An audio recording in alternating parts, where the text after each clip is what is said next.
Good evening, everybody. Sleeve, Scott Jackson, how are you, sir?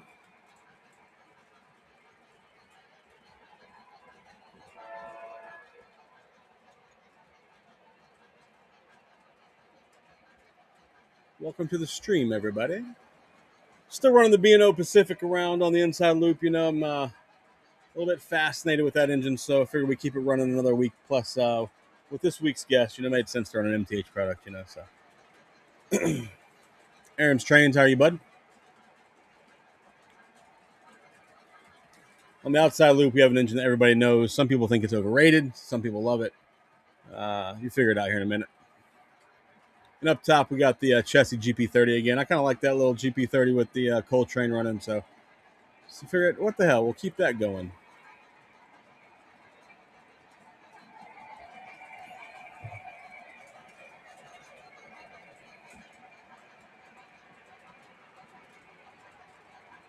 Expecting a phone call for new arrivals again this week. So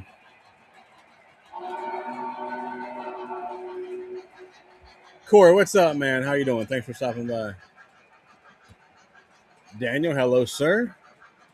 Paul T, what's up, bud? Happy St. Patty's Day. Early St. Patty's Day, but I get the meaning. I get the meaning. Ohio Angler, what's up, bud? How you doing? Don Peck. Don't forget, guys, get your spring Joker's Trains 2026 York shirts available now on the website. Dathan picked one up the other day. Was quite impressed. Thought it came out really well. So, you're running your big boy? Yeah, I had a guy jump in Discord earlier today and asked me if I would run the big boy tonight. So, what the hell? Why not?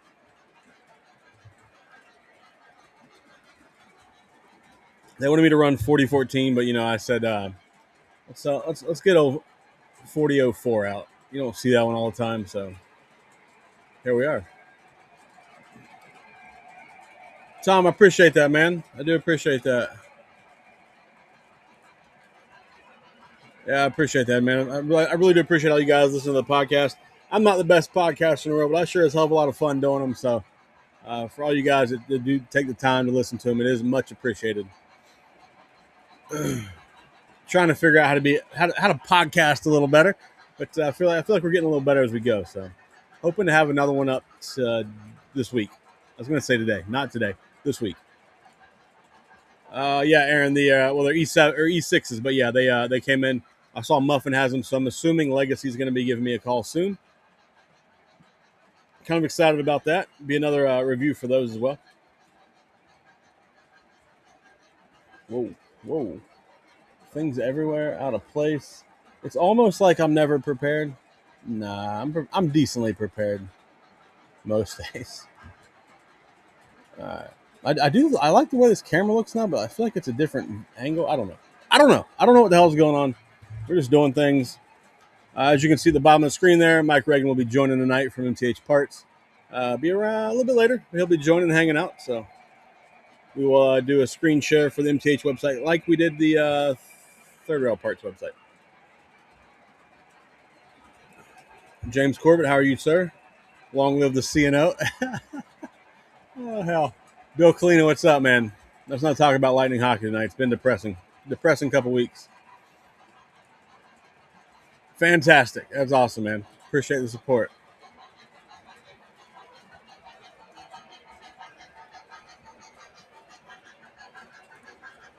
Never know, man. I may end up with another one. You never know.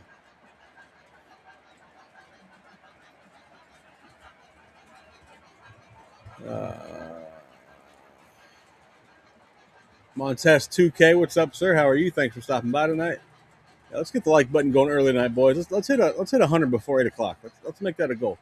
We got 39 in there. We should have a good start right now. Ropack Scott, how are you doing, sir? The Reading doctor is here. How are you, bud? Oh man, Lewis Langford, what's up, sir? How are you doing? I almost called the Louisiana Ford, but I had to read that. The man himself is here, Dashing Dan. How are you, bud? Thanks for stopping by. I'll always enjoy when I know Dan's hanging out. I mean, there's going to be some sort of Via Rail or Canadian comment coming at some point. Big Rich, what's up, bud? How you doing? You need more than one, sir. You need more than one. You need all the big boys you can get. Andrew, what's up, bud? How you doing, man? Tom Van Cleef, I've been enjoying your seeing that you're making progress on your layout, coming along quite nicely. Between you and Gizmo, I kind of want to tear mine down and start over again. I'm not going to. It's taking me a long time to get where I'm at, so let's not get carried away here. We got 47 people in here. All right, we're doing all right. We're getting there. Whoa, whoa, whoa. Samuel Gable, hello, sir. How are you doing? Oh, we got new Bush Light cans. We got the new fish cans. Excited all when the fish can comes out. Chesapeake John, how are you, sir? I had a decent weekend. I had a pretty decent weekend. I went to a train show. I went to a train show. Didn't buy a damn thing. It's a little local train show that the Lions Club puts on. It's like $5 to get in. Me and my girlfriend went and we donated our $10. You know, that's about what we were looking for. I was hoping that one dealer was going to be there, but he was not. So I bought nothing.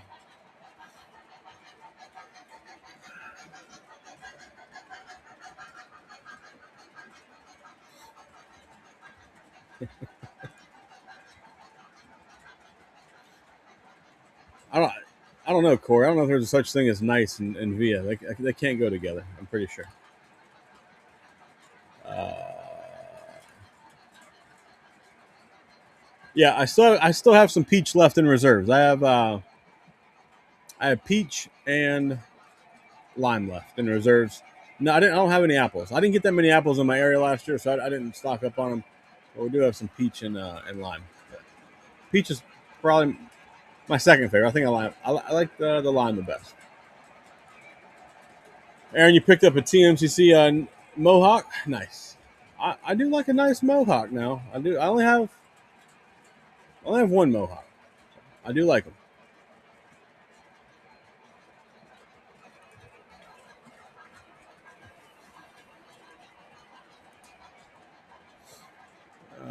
Good for you, Sleeves. Good for you. I'm kind of happy I didn't buy anything at the train show because like I said, pretty sure I'm getting a phone call about E6s this week. So I got to pay for that. So it's not the end of the world that I didn't buy anything at a train show.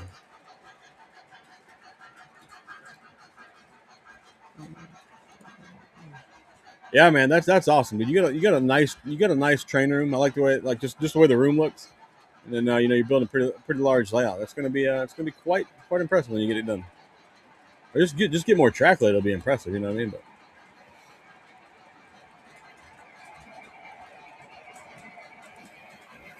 oh shit, you picked up a some Atlas Woodside Reefers. Fantastic. Anything of note? Any spectacular ones that I may or may not have been looking for?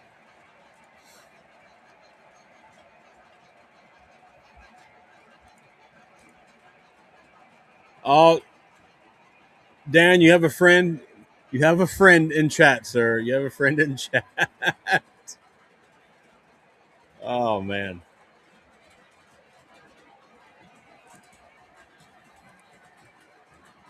Hello, Dirt Farmer. No, I did not go fishing this week. I thought about going yesterday, but we didn't go. We just went to the train show instead, and then went and had a little nice lunch, and that's about it. We didn't do any fishing. Maybe next weekend we'll be on the boat. So I'm hoping. I'm hoping next weekend I'm on the boat. We'll see.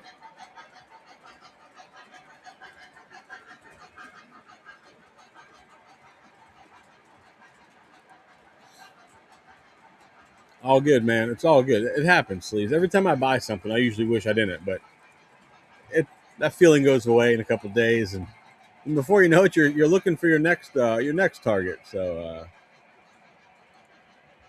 what the fuck? No, man, no. Well, I tell you, Discord's a blessing and a curse. I tell you.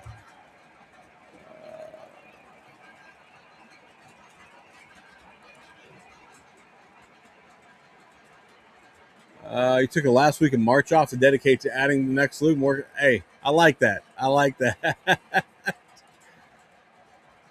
I really should try to make some progress on the layout sometime soon. I get on here in Discord and start bullshitting with the boys, and the message all falls off, you know. But Jason, what's going on, man? How you doing, bud?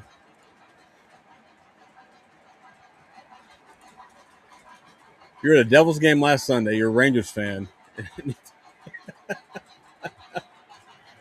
Oh man, yeah, that's good times, man. Yeah, I'm sure at some point we'll be getting a new Cincinnati. It's a matter of time.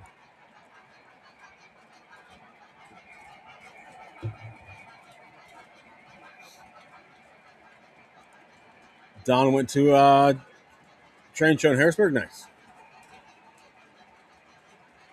It's not bad. You got over just a picture. Not bad.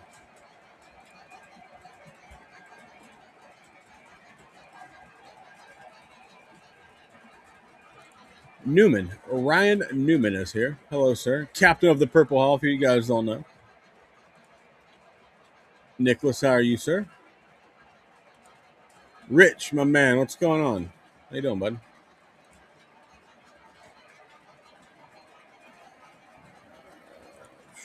Let's see here.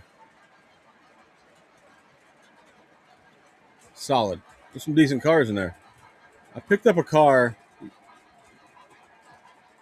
I picked up a car for. Remember, we had two winners of the Woodside Reefer Challenge. I picked up a reefer the other day. I got to get it shipped out to him.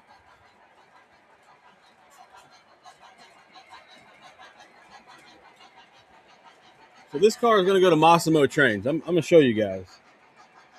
I broke a step. This car's brand new. It's a company out of Colorado, right? So you got Pikes Peak brand on that side, and then this side of the car is completely different. I kind of almost don't want to send that car out now, but it is what it is. You know, it's part of the deal. Part of the deal. I've never seen that car when I bought it. You know, so it's going to Massimo Trains.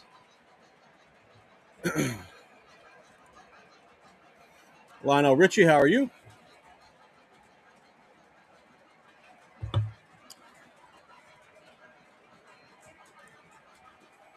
Interesting BNSF GS4 now. I'm assuming I didn't see it, but I'm assuming he's just going to do the BNSF road name on it. Is that correct? Is that what we're doing? I'm not sure. I guess that's what we're talking about. Ron Urban, how are you? Darren Grant. Darren Grant. Hello, sir. How are you, bud?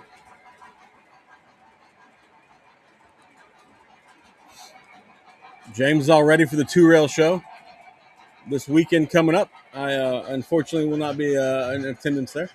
I wanted to go. I did want to go, but not going to make it. I agree, man. Damn thing's brand new.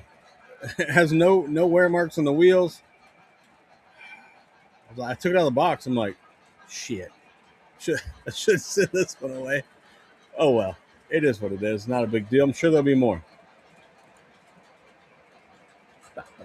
7 come 11. How are you, sir? I'm trying to read comments and the screen at the same time. I can't do it. I can't do it. There was another announcement from Roundhouse South for anybody that ordered the Luca Brasi Godfather themed reefer. There's another one that was been announced. If you, I will. I'll pull it up here in a second.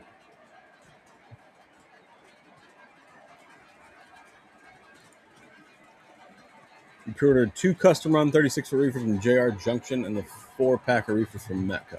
Is that the Jack Daniels from Mecca? Is that the one you're talking about? Whoa, whoa, whoa.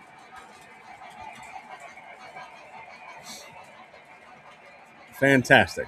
It's always better to have more space than you thought. I don't ever get that lucky. I always have less space.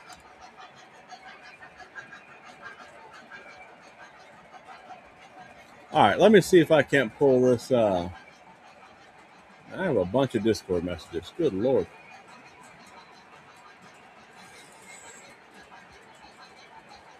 All right, the internet is winning today.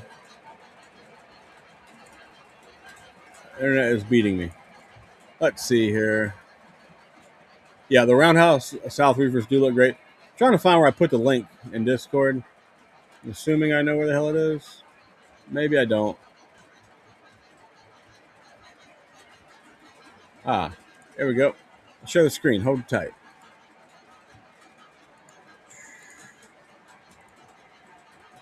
All right, here's the second car that he was doing. I've already got mine on order. The Risotto Brothers Exterminator car. I think it's pretty cool. So if you guys are interested in these, call Tony at Roundhouse South tomorrow. Get your orders in. I think he's on 88 of each road number of these as well. So if you're interested in these, get your orders in, or you may miss out.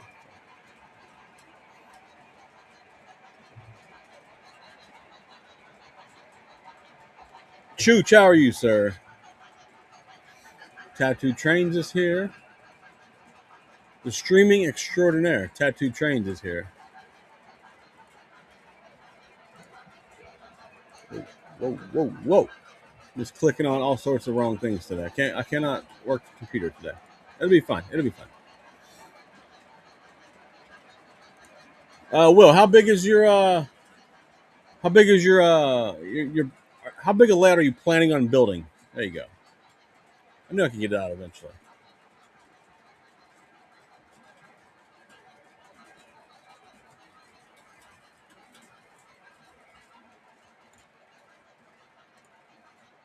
Massimo, if you're just joining, would you like to see your reefer that I picked up for you, bud? I will show it again. I'm pretty sure Massimo just joined. All right. One side of it.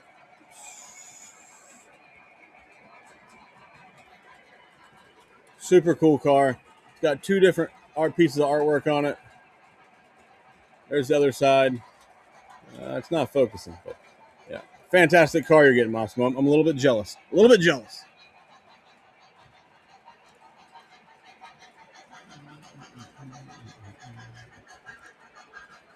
When is the man, the myth, the legend arriving? Roughly 8 o'clock. 8 o'clock is the planned schedule time for the legend of Mike Reagan.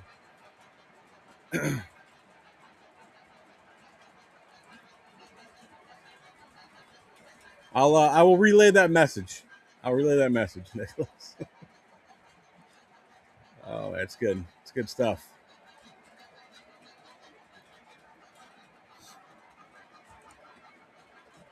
Radar is in early tonight, boys. Get your likes up. Radar is here. Get your likes up. Radar has to come in early to remind you guys. It's a bad sign.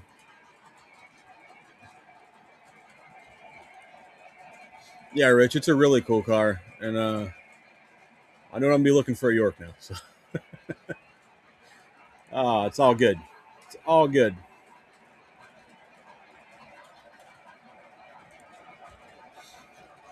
12x8, 12x9. Nice. Nothing wrong with that, man. Nothing wrong with that. Absolutely, man. Thank you for participating in the challenge. That's what it's all about. Next time I'm gonna pre-buy the car, so that way I can decide if I want to keep them or not.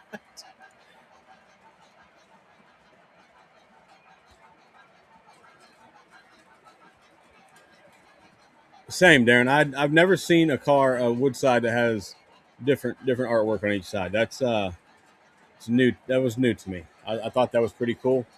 And I think I may have seen that car before, but I didn't. Maybe I didn't pay attention to it. I don't know. I can't remember. I've seen a lot of reefers.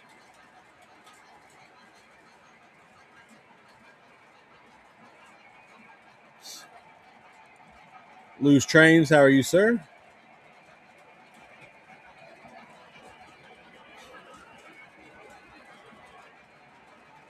Lou, I saw you were hanging out with the captain the other day at the train store up there.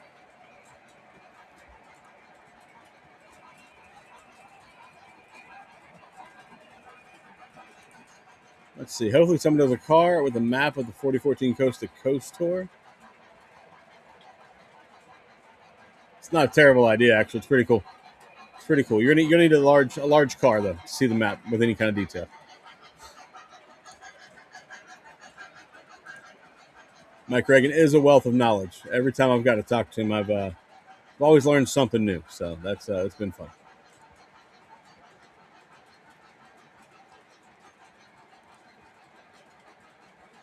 Need to bring back the A2 Burke.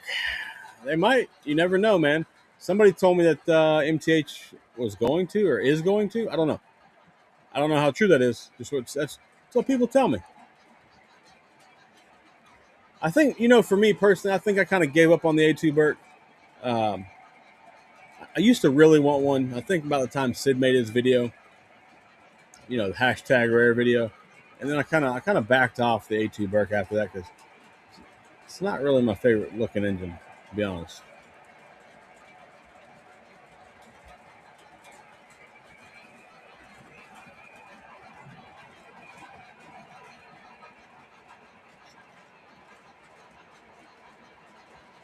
I wouldn't mind seeing making another Unshrouded J though. That would be cool. Another Unshrouded J with a different cab number. That'd be pretty cool. I'd buy that for sure. Would buy that.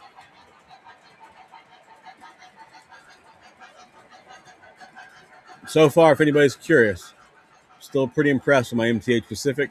I've had zero problems with the drawbar, and I have not uploaded a new sound system or a new sound set yet. I have a sound file for it, but I kind of like the one that's in it, so I might leave it.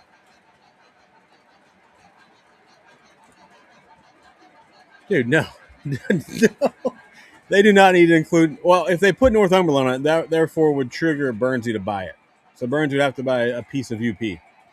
That's a win-win. I'll take that.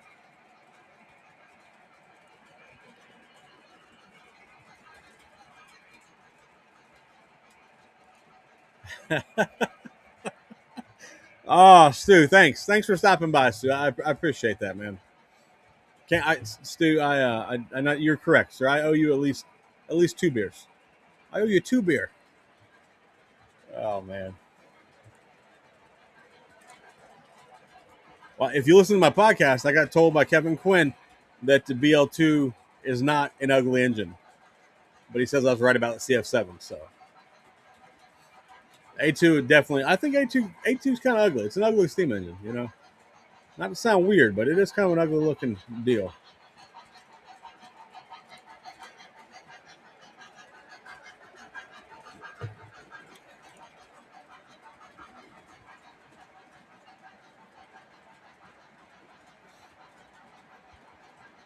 Oh, it's cool. Yeah, post pictures in Discord when you get them.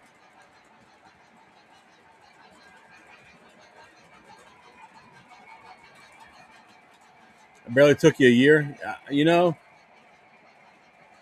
That Pacific might stay on the track for a while. I don't want to tempt fate. Moving it on off the track. And getting it to fail. I don't want to deal with that.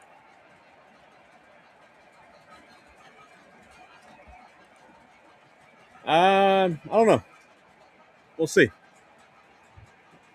Maybe one day we'll get a chance to find out. But I have no idea. I hear tooling got lost and it didn't get lost, and for not just the unshrouded, but for a lot of things. And I just don't know how people know that kind of information. I don't know. Maybe.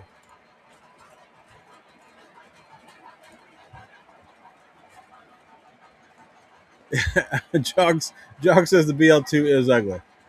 I tend to think it's kind of ugly. It's like one of them ugly bastard children. It's so ugly you can't help but to like it. You know.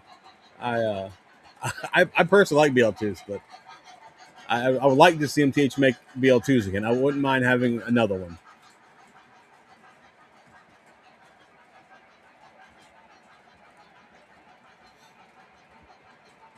I don't hate the A2. I don't hate it.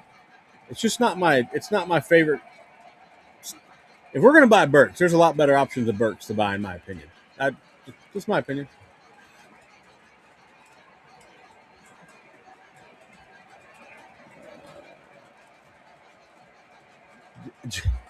James says he loves BL2s. CF7 making puke. All right. I want a CF7 for the simple fact we've had one in my little short line that runs through where I live forever, and I've always thought it'd be cool to have a model of it. So damn it, if we can get a model of it made, I'm buying it. I think several people buy CF7s though. Nittany's Trains, what's up, man? How are you, sir? I haven't seen you around in a while. Are you planning to go to York here in April? Oh, no, I met you there last year, so be cool to see you again. Even though you're a Nittany Lion, it's fine.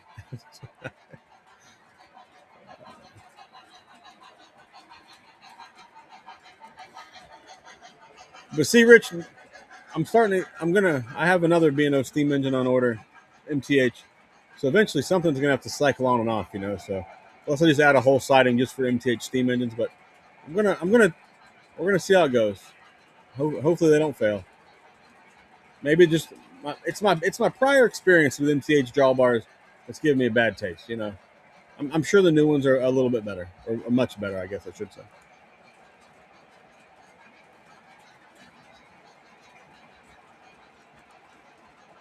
Homely is a better descriptor of the BL2. I like that, Chooch. Homely. I do like that. That's a good word. I like that. I'm not a big Shea fan either, and I know people seem to think I'm supposed to be, but I'm not. Like, I'm just not. My dad has Sheas and Heislers. They're not. I'm never gonna buy one. If I get his someday, that'd be one thing, but I'm never gonna go out and buy them. The BL2 is a transition between F7s and GP7s. All right.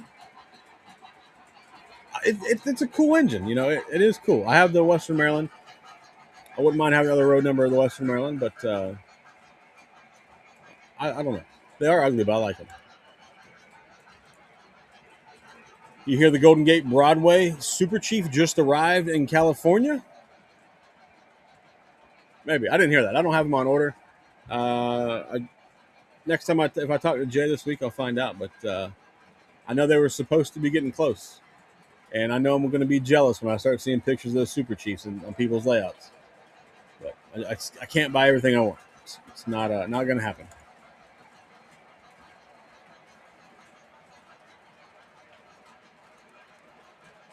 Ugly can be cool. I feel. I feel. Oh man. Trains has a B&M A2 on sale for $570. It seems cheap actually. Maybe it's because it's B&M, not New York Central.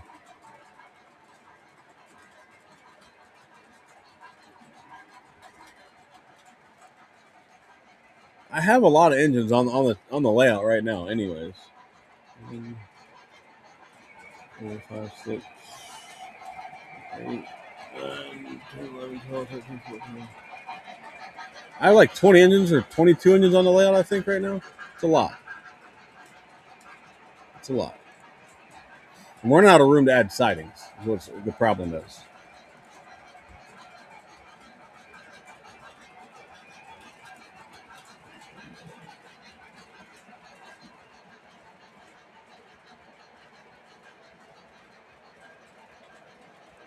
This live stream's homely.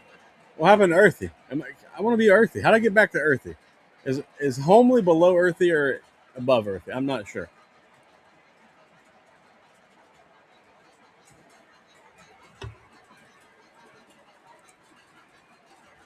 Richie says there will be no insulting of the Shays. I'm not insulting the Shay. I'm just not a Shay kind of guy.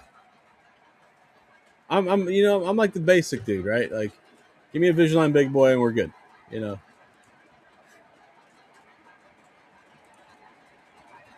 No, you're correct. You're correct, James. Shays are great at what they do. They're phenomenal at what they do.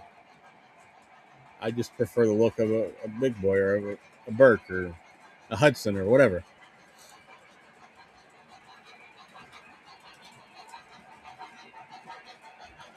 Jim, you're not helping, man. You're not helping. Oh, man. Yeah, I feel. I don't know. Did enough people not order the BL2s last time? Did they not sell well? Because I figured that it's been. When did I get my BL2? I've had my BL2 since 2017. Um, yeah, I feel like it's time, boys. So we run them.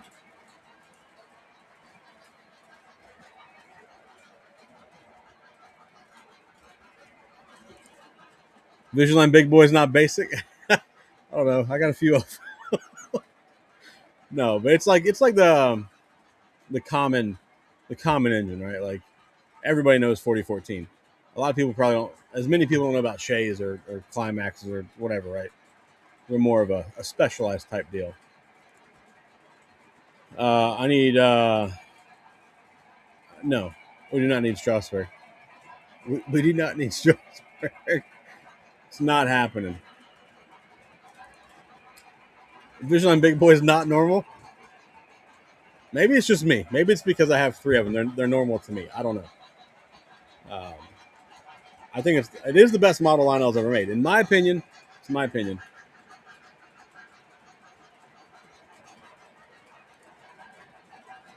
Wor- Worst performing engine in real life was the Centipede. Kind of ugly too.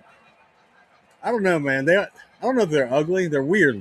I guess you could kind of call them ugly. I have a set. I don't run them very much because they're a pain in the ass. They run well, and I mean they run around the track fine and all that. They're just I don't know. I just wanted them because I didn't have them. I guess I don't know. I don't run them very often. Maybe it's because my layout's not big enough to run them. I don't know. By the time you put a train behind them, they take up a lot of room.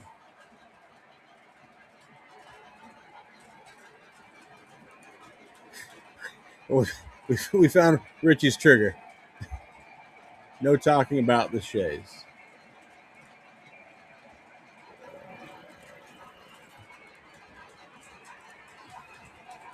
All right. I agree with this statement 100%. Time for Alice to rerun Wagon Tops. B&O Wagon Tops, 100%. I only have two Wagon Tops, which I feel like is a little bit light for a B&O guy. But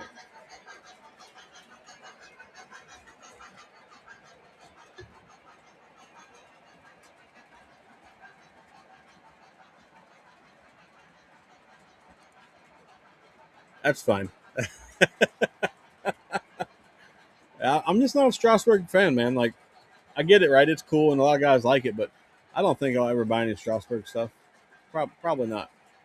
Not likely to be in my collection.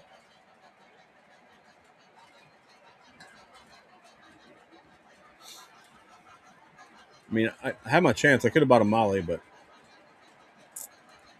skipped right on over that.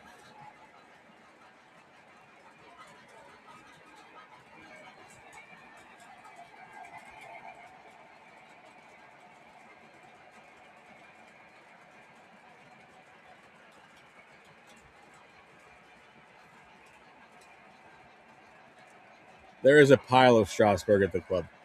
John is Mister Strasburg, in my opinion. I'm sure somebody may have more than him at some point, but in my opinion, he's Mister Strasburg. Who just asked that crazy question? What's a wagon top, Lou? If you look, the second and fourth car in on this Pacific running next to me. Those are wagon top boxcars.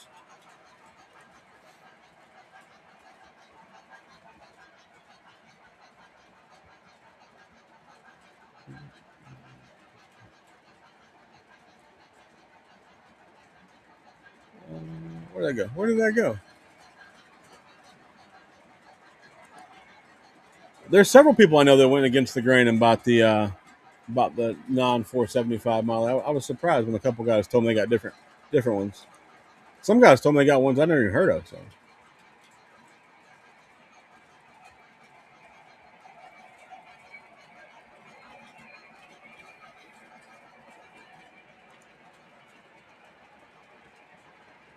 I appreciate that, man. I kind of like it. I like that little chassis engine pulling coal cars. I put that up there last weekend. I couldn't take it down yet. I enjoy it.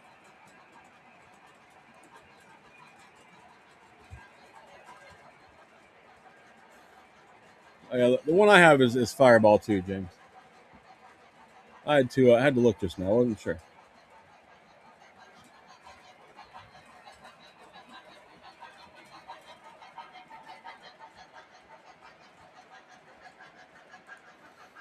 They are similar. They're just better.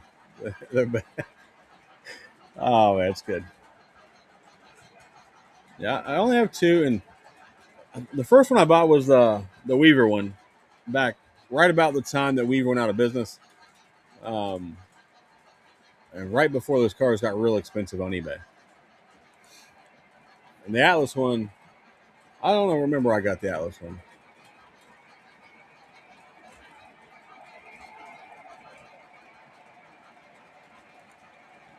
Yeah, there's also a bunch of varieties of them, Lou. Like next time Atlas makes them, there's quite a few variants of it, so you have plenty to choose from.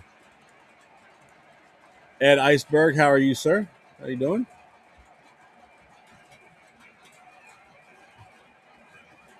For some reason, I didn't have this turned on Facebook, or so.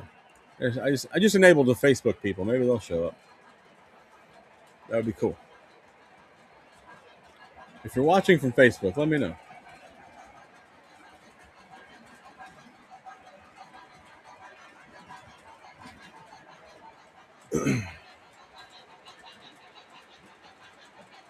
All right. Yeah, there it is. John got a weird road name of the Molly, the Chesapeake and Western.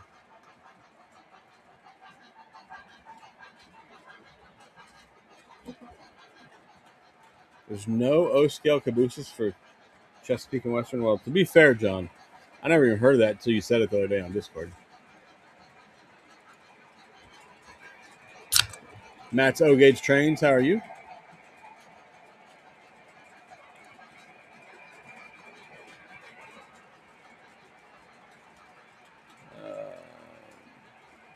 Moody Marina, what's up, man? Are you still floating around, or did you make it home? Still floating around the Caribbean?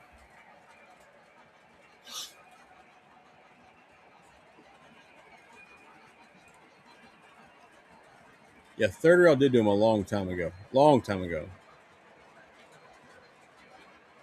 I would like to get at least one of the hoppers from third rail at some point, and I would love to get one of their wagon tops. But they I don't come by them very often, and when I do, they tend to be a little bit pricey. 59 likes. Let's go, boys. Come on, hit the button. Click the button. Train board's here. Hello, Gary. Thanks for stopping by, man. I hung out on your stream a little bit there. What was it, last night? I guess it was. I like that you guys have the option for vertical or horizontal. That's cool. I need to catch up a little bit.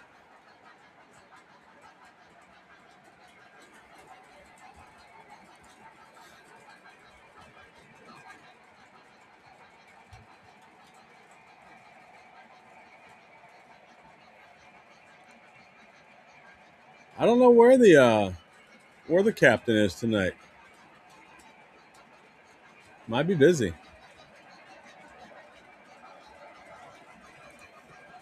Oh, that's good. You made it home, man. You got tired of floating around. I get it. Sedano, how are you, sir? Are you feeling better, Sedano? Maybe be back to streaming this week. Sam's been missing your stream. He said he don't even like watching mine. He'd rather come watch you on Fridays. So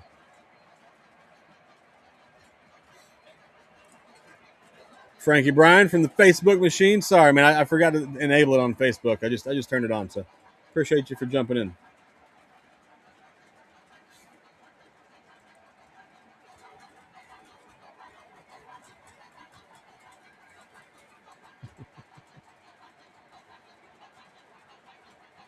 Anybody get their E6s yet? I know Sam. I know Sam's got a couple sets of them on the way. I guess. Has anybody physically got them yet from Atlas? I'm curious as to how nice they are. I saw a picture of the B&Os on Muffin's website or on his email today from his website, and I'm really hoping that Atlas got the colors right. But the picture was kind of weird. It was kind of like weird lighting, so I couldn't tell how good they look. But we'll see here shortly, I imagine.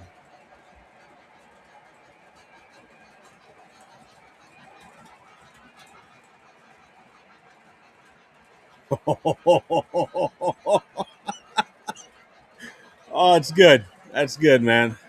That's good stuff. Yeah, one shouldn't put face over carb. Confucius say. That's good stuff, Jeremy. I like it. I like it.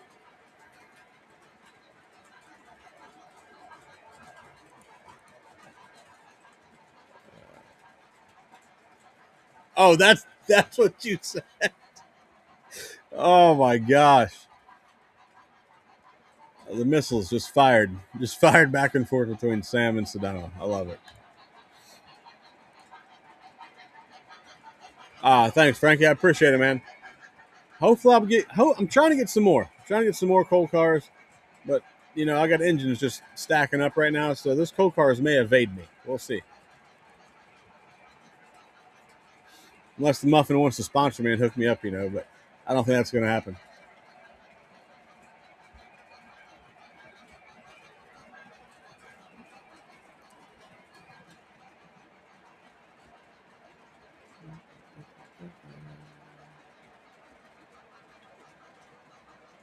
Sedano, what were you working on, bud? Were you working on your I forget the kind of car you told me you have. You have Roadrunner? Is that what you have? Duster, Roadrunner, one of those types? I can't remember. Apologize. Is that what you're working on?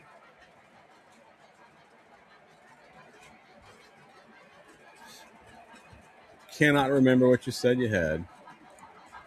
Don't forget, guys, if you're new to the stream here, if you'd like to join the Discord, like the rest of the cool kids on the block, here I'll post a link for Discord. Follow the link below.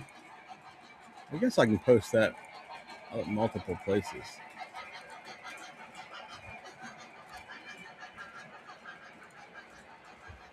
Uh,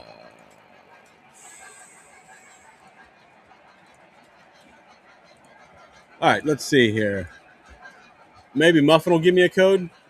I'm getting no codes, bro. No codes. No codes. It's all good. I did try to message Muffin on one of the socials. I got no response. How long have I been in the hobby? Buying my own trains, like we'll call it 2010. Uh, in the actual hobby of just running trains with people since I was a little kid. So 30, we'll call it 35 years. 36 years. I don't know. A long time. A long time.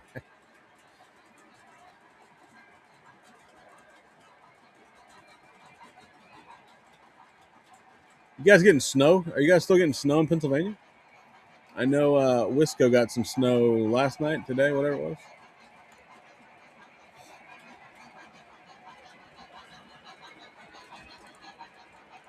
was. Wait, whoa. Can't find it. I'm jumping around. You get $100 off of the Muffin Man store. All you gotta do is wear his shirt. And buy a shirt. Wear the shirt to York. Take a picture. Send it to him. You get $100 off. Does that apply for multiple days, or is that a one-time ordeal? I'm down to do that 3 days in a row. That doesn't bother me. I'm not too proud.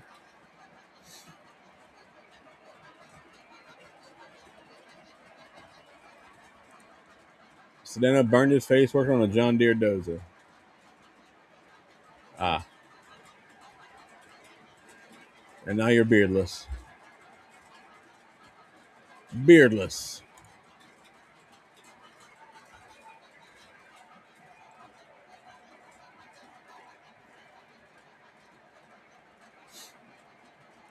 Which S word? Which S word, Corey? Which S word? Oh, snow. That word. Never mind. I forgot where you live. You're 73 in Cincinnati.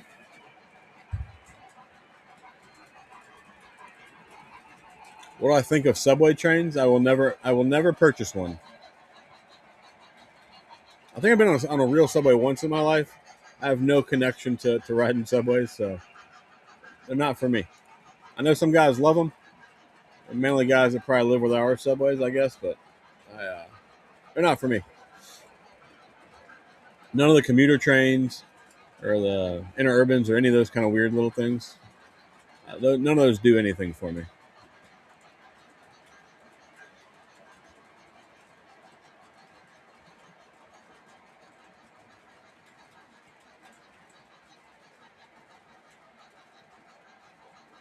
Hmm, that's fun. There you go. Corey is the subway guy. There you go.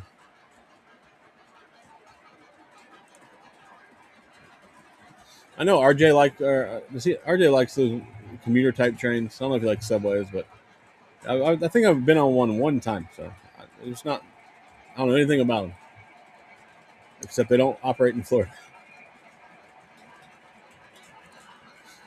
The next engine Will wants is a 4014 Line Master.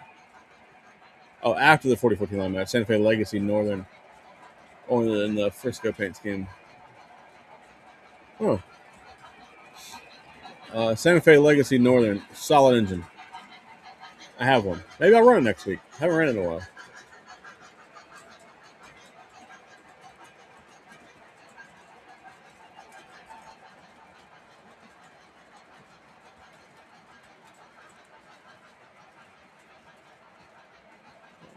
Oh, St. Patrick's Day parade? Was it a boat parade or an actual, like, just a normal parade?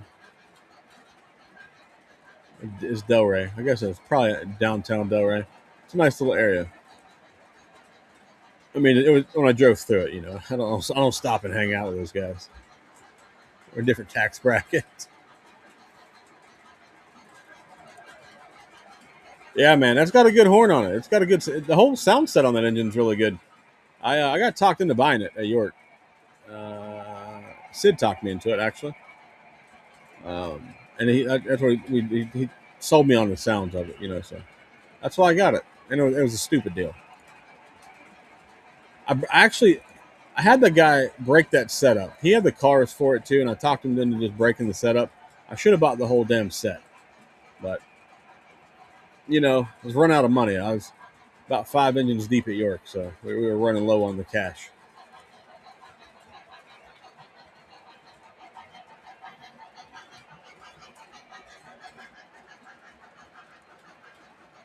Yeah, no offense to the Subway guys near Corey. I know if you're still in here, but yeah, Subways to me they are kind of blah.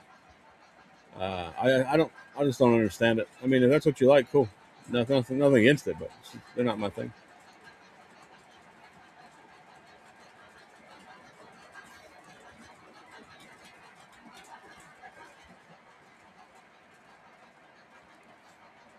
Rich, just go to my store, buy one of my shirts. I got 4X, big dog. I got you.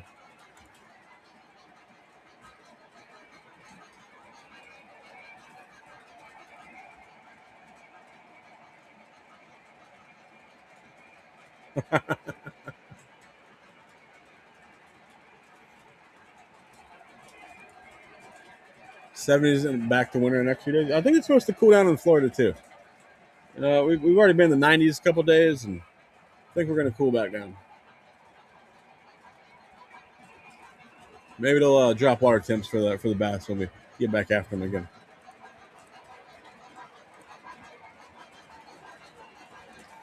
Well, see, here we go. Here we go. Lou has an affinity for commuter train subways. Oh, you ride them every day? Yeah, I went on one on an eighth grade field trip. The hell was I? Is it? Does Baltimore have one? Maybe does Baltimore have Subway or DC? One of them places. I don't know. It's one of them places.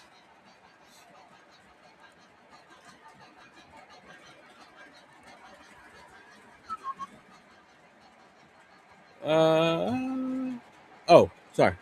I was completely not reading that. Mike will be here at about 8 o'clock. 8 o'clock. Sorry if I bore you, sir. Sorry if I bore you. Reagan will be here soon.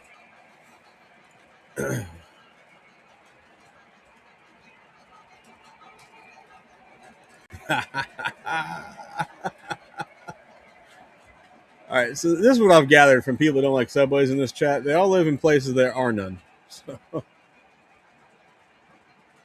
I think Tim's in like San Diego. I'm in Florida. I'm sure there's some other Southerners in here I know that don't ride them.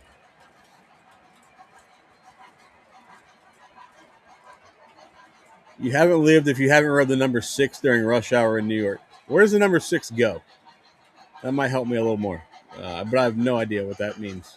I mean, I know it's a train number, but I have no idea where it goes to. I'm assuming it's like Manhattan to somewhere. Is that right?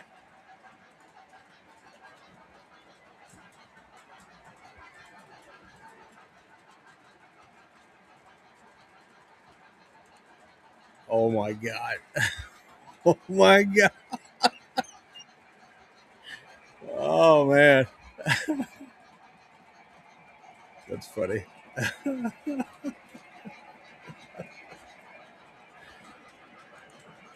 Corey says there will be. Hey, Corey, I'm trying to keep it balanced in here with the slander. You know, I'm trying to be both sides of that fence. You know, that's funny. Baltimore does have a. It was Baltimore Road Subway. Where does Baltimore Subway go? I was in 8th grade. I have no clue. We just went on it because I don't know. We went on it for whatever reason, but. Pat says, "Be sure to ask Mike the tough questions. We like to watch him squirm. I'm sure there will be plenty of people asking him tough questions." Oh man, I'm sure there'll be questions from a wide variety of things.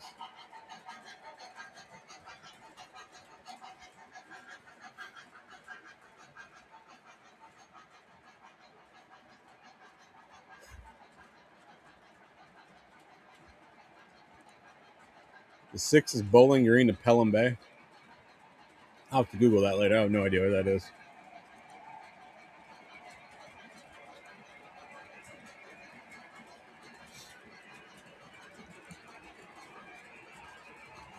There's an Instagram page. I think it's called New York Subway Creatures or something of that nature. Solid content. Yeah, I know what you're talking about.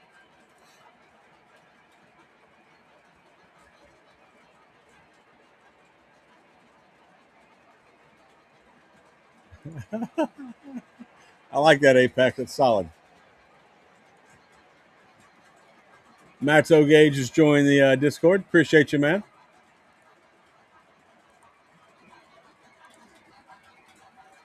I think we're up to like 316 people or something like that. I had a couple people leave here recently. Nothing wrong with those people. Yes, Mom. We went to D.C. as well as Baltimore. We went both places for my 8th grade field trip. We went to the Inner Harbor. Went to ESPN Zone, and I was amazed because the urinals had TVs in front of them, so you could while you're in the old restroom hitting the John, you could watch ESPN. All right. For all of you guys that have asked for Mike Reagan, the legend is here. Let's get it going. Let's see. What am I doing?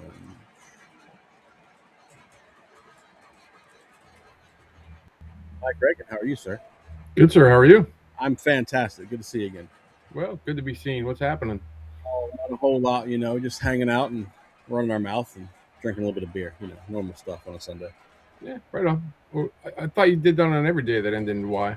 I do, but people only see it, on Sundays. Gotcha. Try to keep it hidden, you know. But, Understood. So you drink less beer on Sundays. yeah, we got to keep it civil, you know. Yeah, understood. Yeah, I can't live like a crazy person on the internet every day, you know. So. I understand. How's things been going with you? Good. Good. Yeah, stay busy. Parts out the wazoo.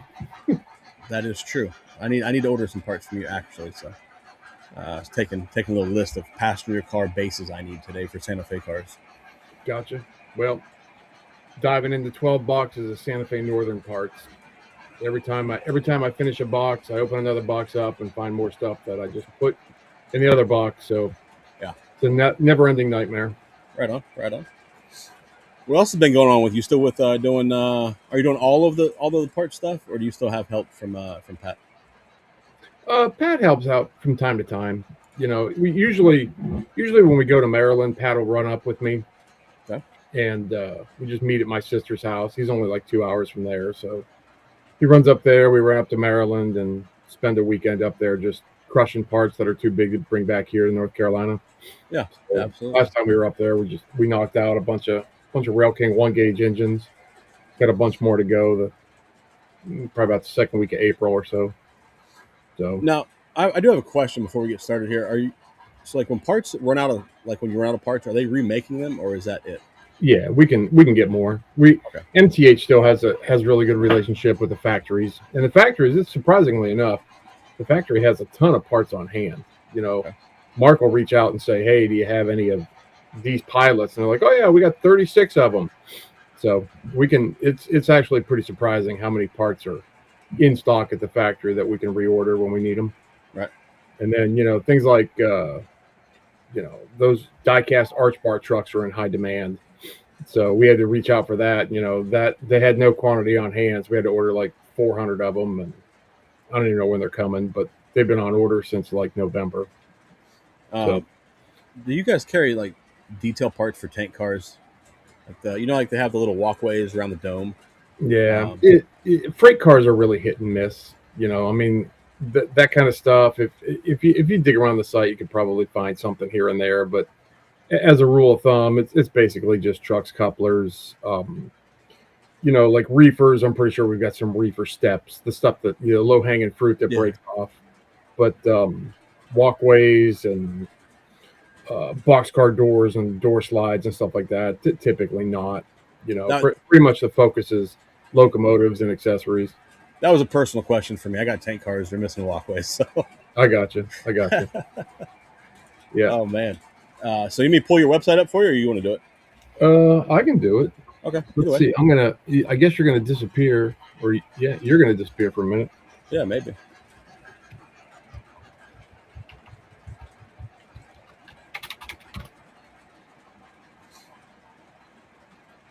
Mike, question here for you: does Mike Wolf still own MTH Trans? Yep, certainly does.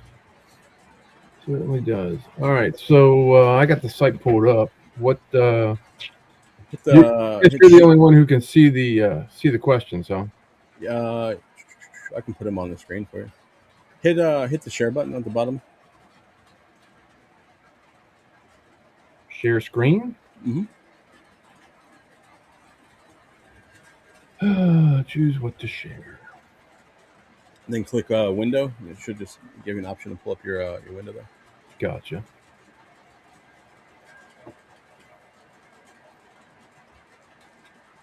All right. Well, looks like we're sharing the same window now. Yep, I got you. Yeah.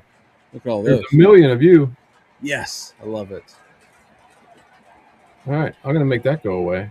Yeah. So much for my claustrophobia. Pull it back off. If you already have it open in the window, click. It should be like a middle option for window, and then click the one with your web page on it. That looks more proper. That was the email.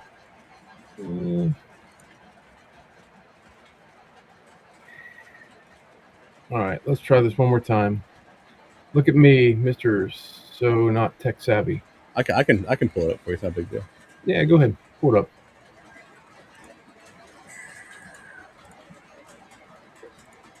There you go. Hey, look at there. Sweet. Yeah, just tell me where you want to go and I'll drive. I don't know. Anybody got any questions? Let's see. Let's go to Explode View parts diagrams. So pretty simple. Got to keep in mind when I built this website, I built it for 65 and 70-year-old people who don't understand dynamic search phrases. So I don't know. Type in Just type in 2104.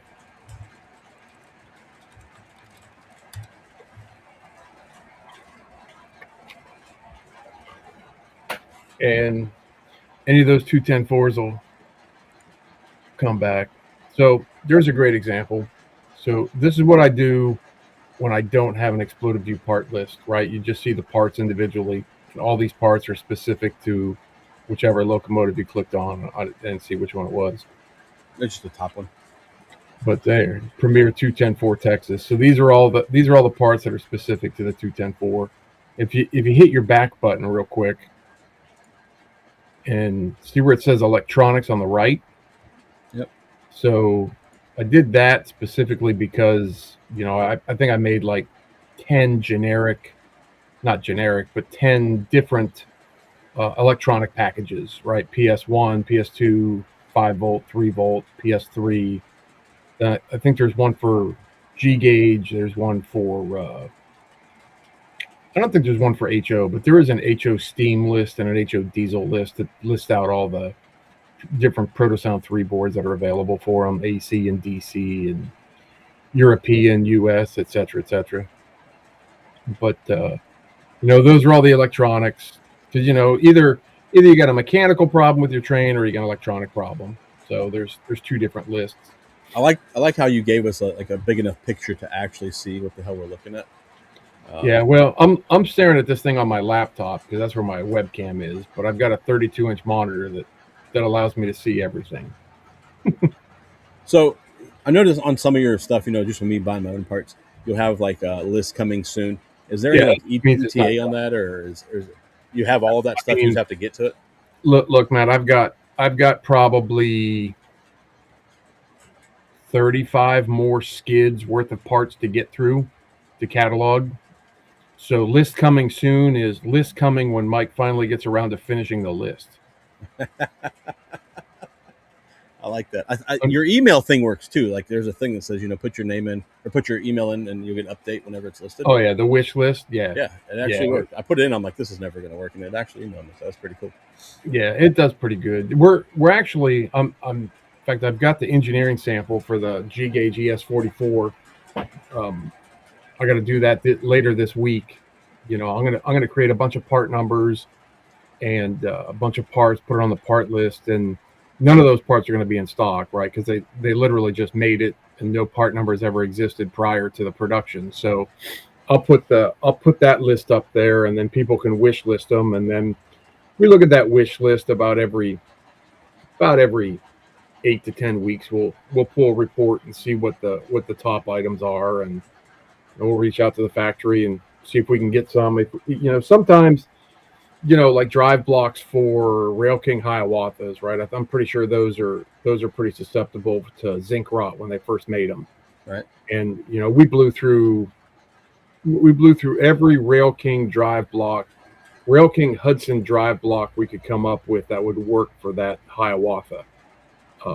We know it's a problem, but for us in the parts business to reach out to the factory and say, hey, make us 100 drive blocks, we're going to pay something like $400 a piece, right? Which means no one's going to pay what we're asking for it. But here sometime in 26 or 27, they'll rerun that Hiawatha engine, and when they do a production run, we can say, hey, we need 100 drive blocks, and we'll get them for a respectable price that we can turn around, sell them, and make a couple bucks on.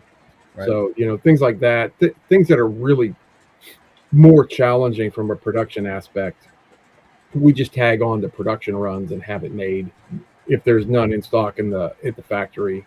Right. Trucks, I don't have a problem ordering 2, 3, 4, 5, 600 trucks at a time. Especially like those Rail King Arch Bar trucks. That was a no-brainer. Just order those. A lot of guys have asked for fixed pilots, so that's something that we're studying as we do production runs. Um, MTH really isn't doing two rail anymore, so if they have the tool and we think the demand is great enough, typically the MOQ is like 200 pieces. So you just got to be careful on some of the pilots. Like we're not going to order 200 pieces of an SD40T-2 pilot that's going to work on two models. Yeah. Right. I need something that covers a much broader audience. Unless all you fixed pilot guys out there want to commit to buying like 40 a piece, then we'll make them. Right. I was looking at your website just before you came on tonight, and I like this. Like you have your shipping rates like visibly available for people to see. And you have it's a feasible number. Yeah, USPS is just crazy. It used to be priority mail, right? The slogan was if it fits, it ships for one low price. Yeah. It's not like that anymore. It's literally address and weight. Right. Even if it's a priority mail box, the prices are just all over the board. It's crazy. There's some items, like if you go to that flash sale page, I think there's some items on there that says, additional money for shipping if it's something big that it's under the $100 mark, but it's going to cost us like $25 to ship it. There's right. Occasionally you'll see something in there that says additional money for shipping, but that's just miscellaneous stuff in the warehouse that really doesn't have a place on the part list. Especially like complete shells. Those things are murder to stock in a parts business. Yeah, get a lot of damage on them, I would imagine.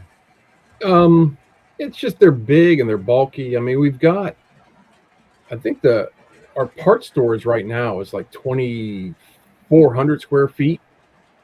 I don't even remember the number of locations. It's outrageous. And then we bought those boxes that have all the little drawers in it. I think those alone were like another 1,500 locations, and we're 80% full on those. That's amazing. Stuff like number boards and headlight lenses, stuff that doesn't belong in a big a big box or a tote that goes on the shelf. Yeah. It's just crazy. It's like the more I get done, the more space we run out of. It's pretty insane. I'm looking for the traction tire list. Oh, it's on there. You're almost there. You're on the right page. For all you guys out watching right now, if you didn't know about this is one of the coolest things ever. You don't have to play the guessing game with traction tires, and most other manufacturers cross over to this, from what I've found. Is that pretty accurate, Mike? Yeah. I'll tell you one thing. I can tell you one thing for certain, and I'm not trying to downplay Lionel, but I mean, as a lot of people know, I spent a lot of years there. There's a serious inconsistency with tires on Lionel trains. I mean, some you get, they're so thick that the scale ES44 ACs, the traction tires are on the innermost axles, the axles closest to the fuel tank, and they're so thick that they keep the center wheels from touching the outside rail. So the only wheels on a Lionel ES44 that actually touch the outside rails, they get ground, are the wheels directly behind the coupler. Right. You put that on Ross track where you've got 5 or 6 switches and a ladder, they just stop. Right. They lose ground.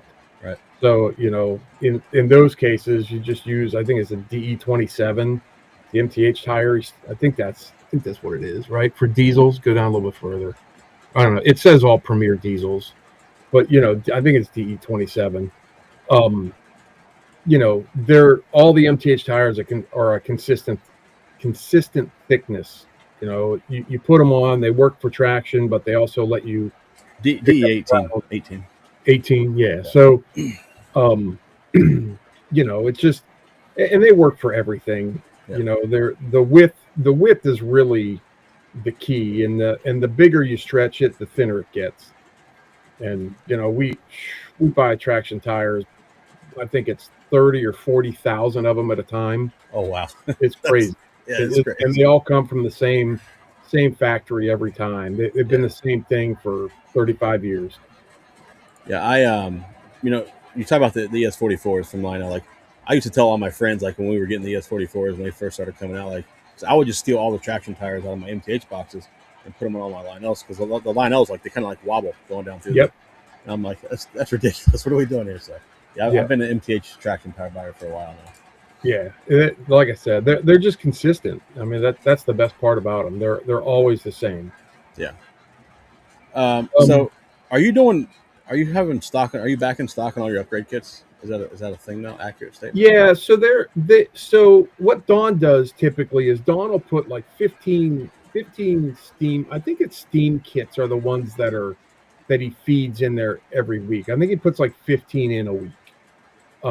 So people who have wish listed it, they'll get notified, and then by Tuesday they're sold out. Yeah.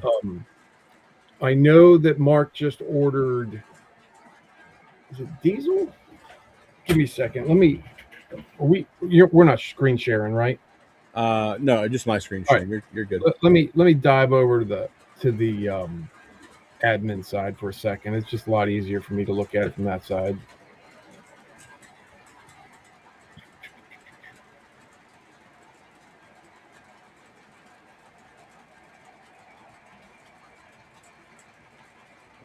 Whew. Things running like molasses tonight.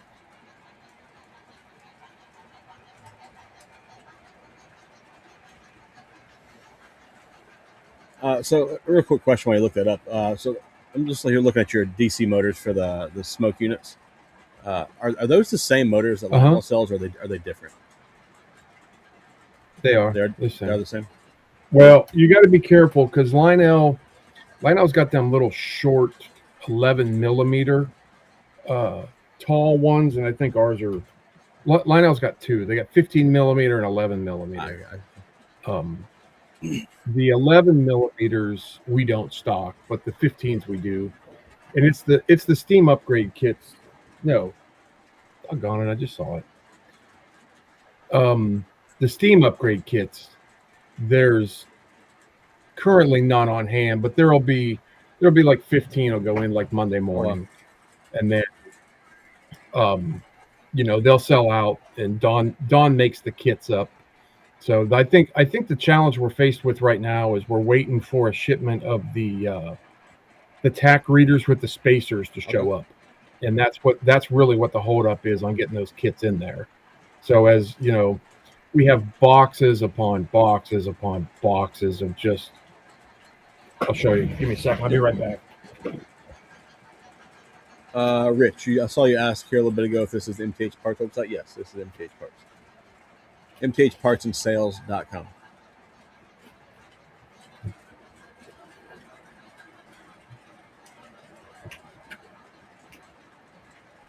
When I go through these parts to do the part list, right?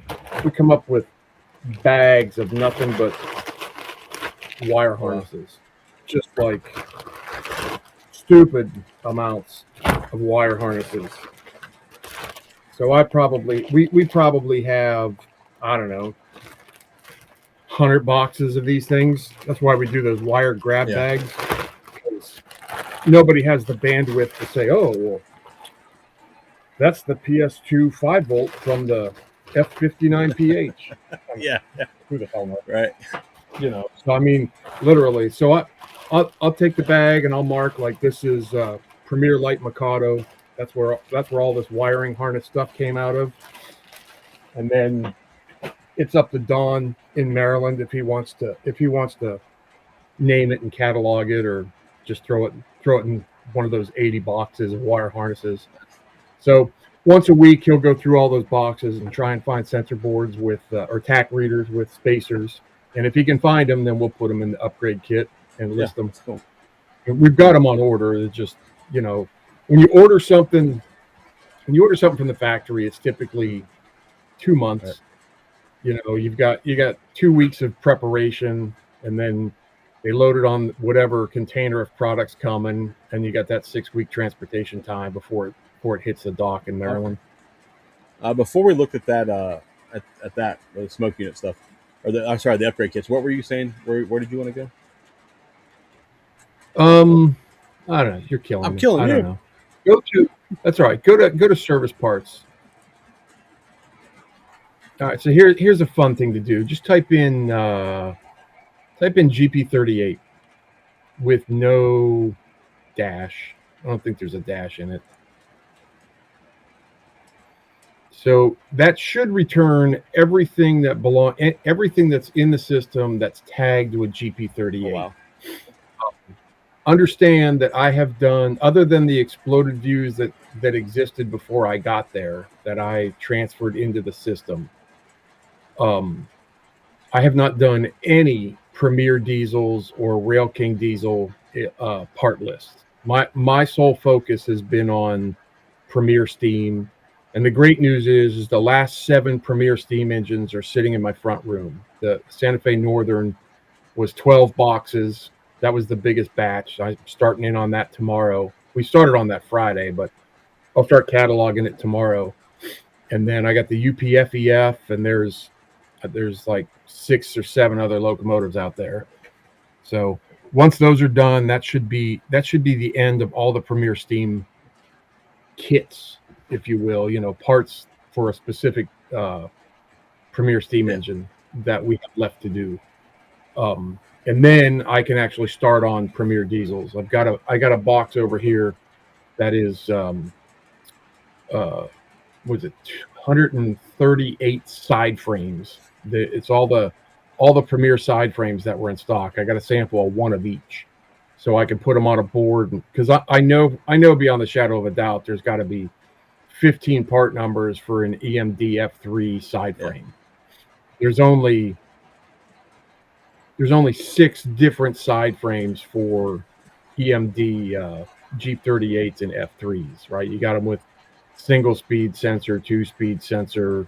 They've got different journals that come in them. And then you've got Protosound 1 where it was just one casting. And Protosound 2, they put brake cylinders on it. And Protosound 3, they put stirrup steps and leaf springs and air lines. It's like, oh, brother. Right. So I'm about to open a can of worms that I can't come back from when I start Premier diesels.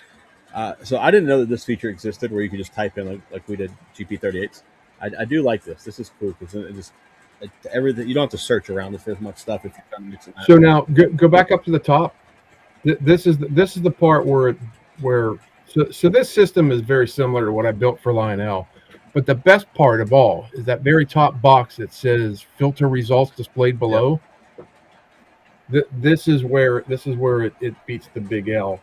So just type in window, see if you get any windows. There you go. And it filters it right down. Cool. So you don't have to scroll through it all. Same thing with the part list, right? If you go back to that 210-4, with all the parts listed for the 210-4 Texans, if you're just looking for a boiler front, you can type in boiler. So it works here too on the exploded view? Yeah.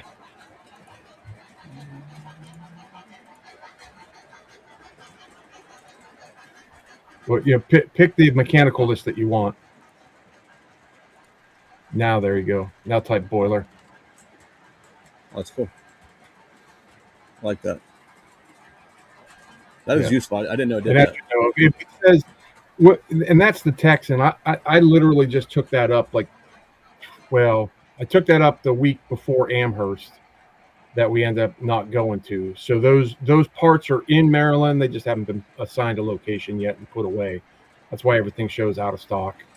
So, but if you click it, if you add one to your cart and put your name in the wish list, you'll be notified when Bill gets it put away. So you have to, like, when you get these parts from Maryland, you bring them down. You're in North Carolina, right? And then you have to unbox all these, take pictures of every single part, and then catalog them, and then take them back to Maryland. Yeah. So when I get them, it's literally just a ton of parts and a bunch of different little baggies thrown into a box. I'll go get one. Give me a second.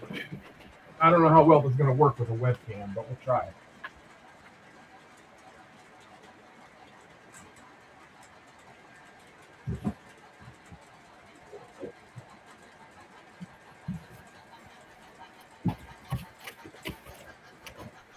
So here's a box full of Premier Camelback parts, and this is what it looks like. Oh my god! Right. So I got a bag of traction tires, another bag of traction tires. I got a partially assembled drive block with side rods, pickup rollers, brake shoes. I got to take that all apart. More of those wonderful wiring harnesses. And then, some of the drive blocks are bagged up and ready to go. There's 4 side rods, and they are, I guess they're left or right, doesn't matter. Some of them are left and right. Here's a bag with 4 motion hangers, but I've got 9 boxes like this. So I got to separate it all out, put all the motion hangers together, the air pumps, the drive blocks, the brake shoes, all the stuff. Then bag those all up individually.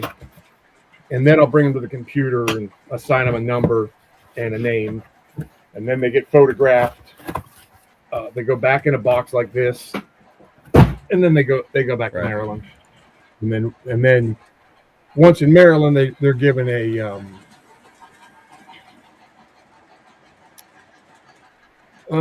if it doesn't say 2-rail, it's 3-rail, just right out of the gate. The only time a drive block is listed as 2-rail is when it's 2-rail. If it's not listed, if it doesn't say 2 or 3, then it's 3-rail. And you can look at the flanges too. The photo should be good enough that you should be able to tell on the photo that it's got large flanges. But I'll go look it up real quick. Hang on.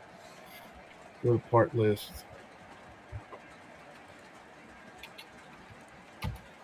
Goose. And drive block. That should be.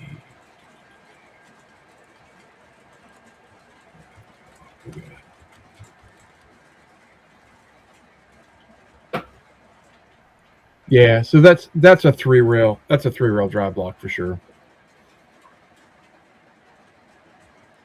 Yeah, like I said, if it's not specifically listed, if the model doesn't have 2-rail and 3-rail drive blocks, then it won't be listed as 3-rail. It's just, the rule of thumb is 90% MTH is 3-rail, and occasionally there's a 2-rail drive block in there. I mean, you're never going to have 2-rail in Rail King ever, so it's only ever Premier. And you said MTH does not do 2-rail anymore? I don't think they're doing. I'm pretty sure they're not doing 2-rail in O scale anymore. That they used to, and like I said, I've got a bunch of parts. Like if you go back to search service parts and you type in Kadee, just Kadee, and then filter with mount, or no, filter with bracket. Sorry.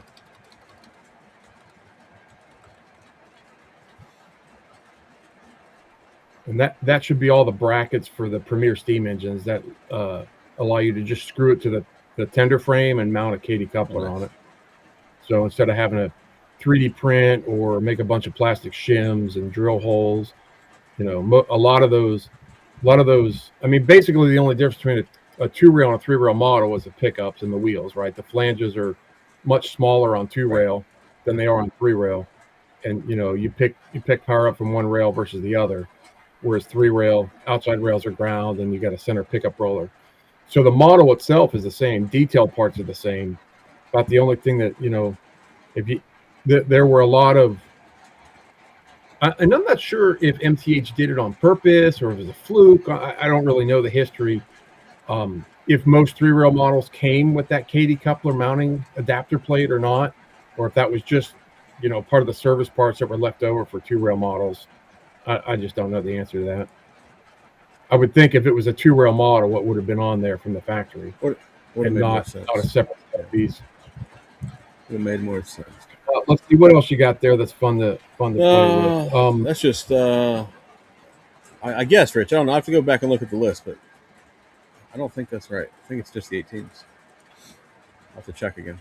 But I just got notified about this junkyard section that you have on here like 2 weeks ago. I had no idea about any of this stuff. There's some pretty cool things in here. I like this.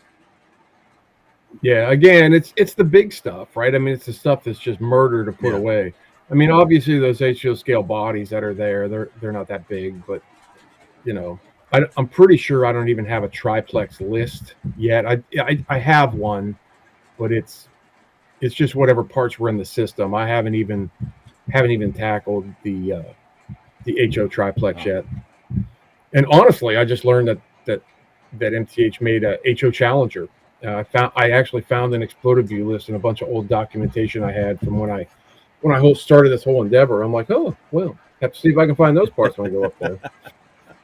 How many parts does MTH, or how many engines does MTH do in HO? I'm not an HO guy. I have no idea. So. There was a boatload of them. I mean, the diesels they did an ES44, did an SD70 ACE, SD70 AH, a GP38-2, F3. I think the F3 was only in the starter sets. There's a Little Joe electric. I think I don't remember if there was a bipolar or not. But in steam engines, they did quite a few. I mean, there's Empire State Express Hudson. There's the Big Boy, the Challenger, the Triplex, the Yellowstone. There's a Mikado K4. There's quite a few. They were pretty big in HO, surprisingly. Are they still doing HO, or have they discontinued them? No, they sold all those tools to Shane over at Scale Trains, but he hasn't done anything with them. And I don't know. Bradley's groveling about HO, so we'll see. I told him, hey, can't be that bad. Now you got a service department that'll keep up with you, or a parts department that'll keep up with you. That's funny. Like, he says that HO guys always want detail parts. I'm like, well, you'll have a grade out. Just kick them over to us. There you go. Rich ordered the drive block there, so thanks for helping out there. Ah, cool. Is it in stock? Did Bill get it put away, or just put your name on the wish list? I thought it was in stock when I looked it up with you, but it didn't say out of stock, I don't think. Well, like I said, it was just part of that batch that just went up there the week of Amherst. So at least I know Bill's getting stuff put away. Yeah. So are you guys still going to train shows? I mean, I'm kind of an anti-York guy anymore. Are you? That's unfortunate. Yeah. It's really come to the point that everyone wants us to go to York so they don't have to pay shipping on traction tires. It's like, well, we're not making a lot of money and it's a lot of expense. Yeah. And, I look at it this way. Don and Mark live in Maryland, so it's easy for them to go to York. Easier, right? Because they go up, they do the show, they drive home, they sleep in their own bed. Me, it's an 8-hour drive. I got a hotel. I got all the expenses that go with it. And it's like, really? What, to sell upgrade kits? Because, $13 is too much to pay in shipping. Nah, I'm not going. I feel that, man. I hear a lot of people with the bitching about the shipping and stuff. And I understand that. Yeah, but you know what? It's crazy. I mean, we got customers that'll order $1 part and pay $13 shipping. And it just, Hippie says all the time, my business partner, he's like, oh, we should just put this in an envelope. And I'm like, that's a great plan. But, 6 times out of 10, I never got it. Well, we'll just keep mailing it. No tracking number. Here you go. Here you go. Here you go. Here. Oh, hey, look, we're all out of these. Oh, we got to order 6,000 to get more. Yeah. Guess we're never ordering those again. Here's a question for you. I don't know if this is your area, but I'm sure you might have a good idea with your history. No, none. Thus may have. So MTH never bought any K-line tooling at all. I mean, if you pay attention, right? A buddy of mine's opening a train store in Albemarle, and we were up there yesterday. I looked at a Bachmann catalog, and it looks like Bachmann picked up all the old K-line Easy Street tooling and the car tooling. And they also have the log dump and the coal dump car that was K-lines with the remotes. But no, MTH has no K-line tooling at all. If you want to make, if anybody out there wants to make old K-line trains, the MOQ is only 3,000 pieces, and I can put you in touch with the people at the factory if you want to cough up that much money for 3,000 tank engines. Good luck. Oh, that's good. Again, this may not be your area. If you don't want to answer it or don't have the answer, no problem. Atlas has nothing to do with MTH, but back when Mike came up with his plan to retire, his grand scheme was to sell all his tools, sell the building, and then retire. And it didn't go his way. And so, Rich, I think it was Rich and Doug were like, hey, we'll keep it going because, we need so many more years till retirement. So Mike sold some of the tools. The tools that they sold to MTH, the tools they sold to Atlas is still using MTH's factory, but Atlas owns those tools, right? So, what do they? Don't they call it the Atlas Premier line or something? Right, yeah. They the box, the deco on the box is slightly different, but essentially it's an MTH locomotive produced with MTH tools that Atlas purchased from the same factory that makes MTH. It's just Atlas O branding with Protosound 3 in it. Yeah. So I mean, it's essentially it's an MTH product. It's just how would I guess it's really no different than if anybody knows anything about HVAC, right? You have Carrier as one of the big HVAC manufacturers, and the knockoff brand is Grand Air. If you buy a Grand Air unit, you get it for $4,000 cheaper. It's a Carrier unit with Grand Air's name on it, without all the different layers of distribution. So I think it's pretty similar to that type of arrangement. Atlas controls all the artwork. They basically function as MTH, but they're Atlas O.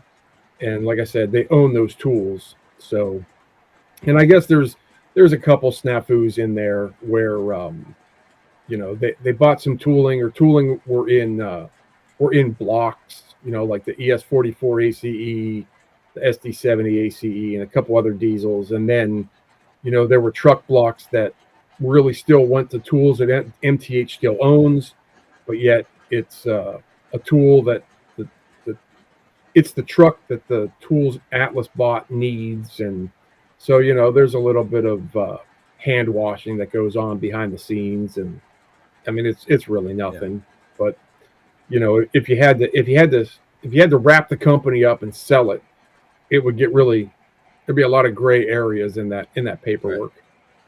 Right. I actually have some Atlas Premier line E6s should be coming in this week or next week, I'd imagine. But I think Muffins just said they came in, or his custom run came in. They look a lot like exactly like MPH E6s used to. So makes sense. Yeah. Makes a lot of sense. Yep. I don't know. Do you want to answer tooling questions if you know them? We can try. I mean, if not, I can make stuff up. We can run with that. Does they still have the tool for A2 Burke? I don't know. I mean, I really don't know what Lionel bought. Early on in the beginning of this whole endeavor, I was a consultant for MTH, and I was privy to Mike was willing to sell the tools to anybody who wanted to buy them. So I was privy to all the tools that were for sale. But I couldn't tell you whatever Lionel bought, I have no idea. What Atlas bought, I don't know. I mean, like I said, I just saw the list that were for sale, and that was it. So I don't know. I mean, apparently they bought the triplex, obviously. Yeah, triplex, Decapod. I don't know about the 18. We got the Decapod from them and some other things like that. But yeah, I mean, if you want a country barn, you can pay 5 times more for it now. You sure as hell can. It's ridiculous. Some of those prices, I'm like, good Lord. I agree. I need to get into collecting used stamps. Yeah, I see the prices too, and I'm like, it's a lot more than they used to be. That's kind of outrageous now, but no lie. It's I guess it's the way it is over there, But so I do have a question. Like, when I just got this Pacific running around, MTH just released it a couple months ago, I guess. How long do you think before those parts will start showing up on the website? It's recent production? Yeah. No idea. I was just curious. Like I said, so the way it works now, you order, or MTH orders locomotives, whatever that Pacific, right?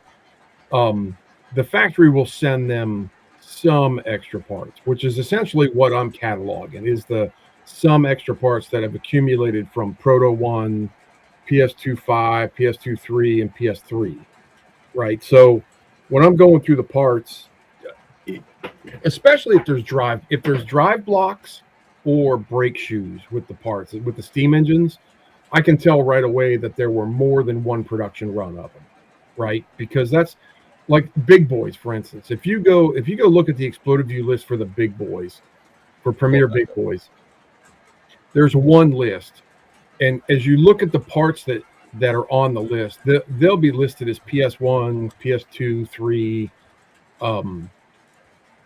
and it's because there's no way I can make a separate exploded view diagram for every production run of locomotives. You go down to Premier,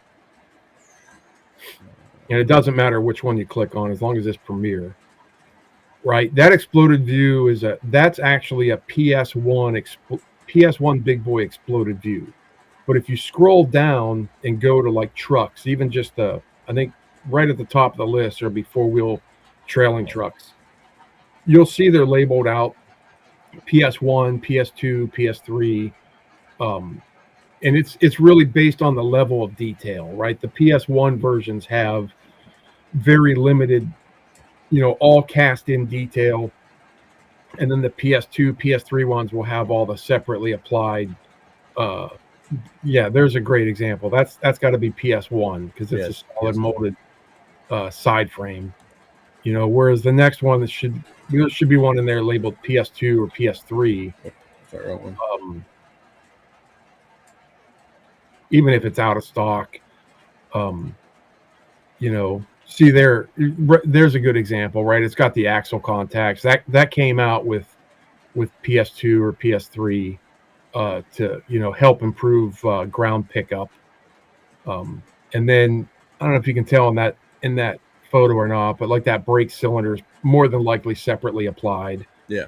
So the details start to improve as production moves forward. Not nearly as drastically as Lionel, right? I mean, there's a lot of parts at Lionel that will never come back in stock because they've modified the tool 15 times. And there's just no way to go back to the original design. But MTH, for the most part, like if you had a PS1 big boy and you needed a trailing truck, you could buy a PS3 trailing truck for that big boy. It would improve the look and it would work just the same. I like how you put them all together and, like it's just all grouped together. You don't have to go searching through. Yeah, and if you go to one of those lists that don't have even that list there, if you pay close attention, everything is in numeric alphabetical order, right? So it starts with 1, 2, 3, 4, 1 through 0, and then it starts with A and runs all the way to Z. So like traction tire is always going to be towards the bottom, the brake shoe is going to be towards the top, air pumps at the top, drive blocks in the middle. It all runs in alphabetical order. And same thing with that with the part lists that don't have exploded view. Everything's in their numeric alphabetical order. Right. Because obviously, as I'm sure you're well aware, like on Lionel's website, it's like when you look at their parts, it's just shit's just all mixed in. If you go to a part list, it's built the same way. Their new ones are a little bit. The new one they have is a little weird. I don't. Well, I can't speak to their new ones. After they wrecked my system and put it in the NetSuite, I'd given up. Terrible idea. It was a well-oiled machine until they stopped oiling it. Yeah, I liked it when you were there. It did work well. Now it's very clunky. It does not operate as well. But now this works a lot better. It's a lot more understandable. And like you said, you made it for 65, 70-year-old guys or whatever. I feel like that works. That works pretty good. Maybe I'm a 65, 70-year-old guy. I don't know. Hey, keep drinking that beer. You'll get there quick. It does happen like that, I guess. Wake up one morning, you sneeze, you throw your back out. It's all over. I knew I would get some kind of remark from you tonight. So you didn't fail. You didn't fail me, So. All right. Well, yeah. As long as I didn't let you down, we'll be all right. No. So I've been looking at that building sitting behind you. What do you got going on back there, Mike? Oh, I'm building a little chateau in 1/35 scale. In Pretty fact, cool. I'll show you. I'll show you what my afternoon consisted of instead of looking at train parts.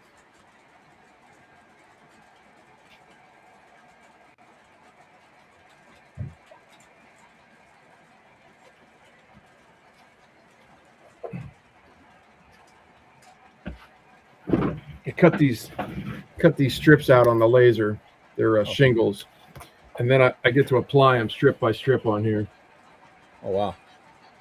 So big old part of the roof. Is this a Trainworks project? No, I just got bored in December and thought I'd start on it, and it's one of those things where you start it, you got to finish it because it's too big to throw away. Yeah. Don't ask me where I'm going to put it when it's done. I keep teasing my buddy it's going to end up in his laundry room. It's a pretty solid project you started. And so there's a comment here, and I take for granted. I think most people know who you are, but I'm sure there are some people that don't. Do you mind going over your history in the hobby and letting people know who you are? Yeah, I completely skipped that process. I'll be right back.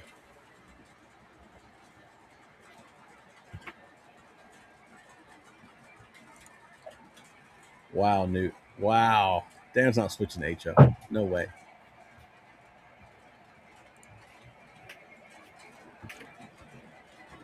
Oh, my history in the hobby, huh? Yeah, I skipped that whole part. I thought everybody knew who you were, and I some people don't. That's all right. Nobody really wants to know. Yeah, right. Let's see. It got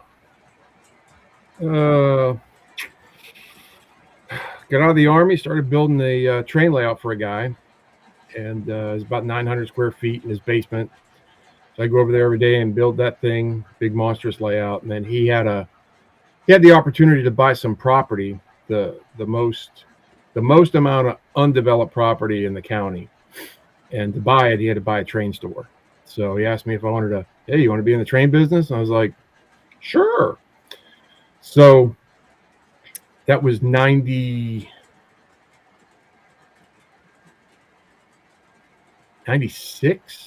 It was about 96. Opened up Train America and walk in and mail order business back when mail order was advertising in all the magazines. Right. Before the internet, really.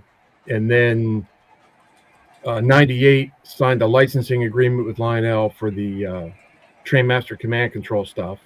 So then I opened up Train America Studios and we started making upgrade kits for, everything that wasn't command controlled. Did that for a while. Came up with EOB, Engineer on Board Speed Control. And that was kind of our golden goose, right? We sold that to Atlas and Third Rail, Weaver. Did a little bit of design work for Atlas O. We sold it to Atlas O. And then, long story, well, let's see. Then Zahornicki called me from Electric Railroad. John Zahornicki called, and he's like, hey, how would you like to come run service at Lionel? And I was like, you're out of your freaking mind. I don't know what your problems. I hung up on him. So about 3 weeks later, he called me up, and he's like, seriously, this is what we want to pay you. And I was like, oh, I'm interested. Tell me more. So started in Lionel in 2008, I think it was. So took over service, ran that for a while. Then they took me down to North Carolina in 2013 to take over production, and in 2016 I had so much on my plate. I mean, there's 61 direct reports. I ran 5 departments, and I walked into Howard's office, and I'm like, pay me more, or take some of this off my plate. And his answer was, well, there's the door. So I walked out of it and said, I don't need this stress. It was crazy. So then Roger Farkash over at TW Trainworks called me up, and he's like, hey, he texted me. He's like, you can all go to hell. I'm going to Texas, Davy Crockett. So called him up, and I'm like, what are you thinking? He goes, you got a big shop behind your house. Why don't you come work for me? I'm like, okay. So since about 2017, I've been working with TW Trainworks, doing like custom layouts and just custom layouts, layout design, building custom or designing and making custom kits and whatnot. And then Wolf called me up in it was 2020. He's like, "Hey, why don't I take all my parts and ship them to you? You catalog them, sell them, and send me money." And I'm like, "You're off your freaking rocker, buddy. No way." So then a few months later, he's like, "Well, why don't you come consult for me?" And I'm like, "Okay, my kid's starting college. Okay, I'll consult for you." So we did that. And then the consulting gig was over and I built this site. I'm like, "Okay, now all you got to do is populate it." And, Ryan would get 16 parts in a day. And I'm like, it's January and you want to go live in July. And Ryan's got 15 parts in a day. It's been 2 weeks. There's maybe not even 200 parts in here. He's like, "Well, what are we going to do?" I'm like, "Well, guess now I'm going to be a contractor." So, it's kind of funny. All the part names in the system that are capital letters, I've touched and renamed personally. Anything that's uppercase and lowercase, I've never touched it. Either the part doesn't exist or I haven't come across it yet or whatever. So, I probably updated 38,000 part records or something in a span of like 7 months. And then that was done. And it was like, "Okay, well, we're moving out of our building into this other place in Santa Clara. So I need you to come up and help us." No, no, no, no, no, no, no. That's not right. Anyway, Ryan and Mike had a falling out. Mike calls me up and he's like, "Hey, you want to be a partner?" And I'm like, "Partner in what?" He goes, "In the parts business." I'm like, "Sure." He's like, "Great. We sold the building. We're moving. Get your ass up here. We got to put all this stuff away." I'm like, "Oh, crap." So sure enough, I had to create like, I don't know, 34,000 unique locations, count it all, put it all away, record it in the computer. So it was about 4 weeks of insanity. And we did it in like August. So it was miserable hot and there was no AC in the warehouse and good times. So, I didn't bleed, but I was sweating my off getting your train parts away. Yeah, that doesn't sound fun. It doesn't sound fun at No. all, actually. But, it's really no different than packing up 16 53-foot trailers in Michigan myself and 4 other guys. We packed up Lionel customer service, all the parts there. We're on 16 53-foot trailers. We beat the driver back to Ohio, unload it, and do the same thing, put it all away. So I don't know that I'm really looking forward to doing that ever again. No, it sounds terrible. It's miserable. Terrible. It's miserable. Yeah. Got a question for you here from old Dashing Dan.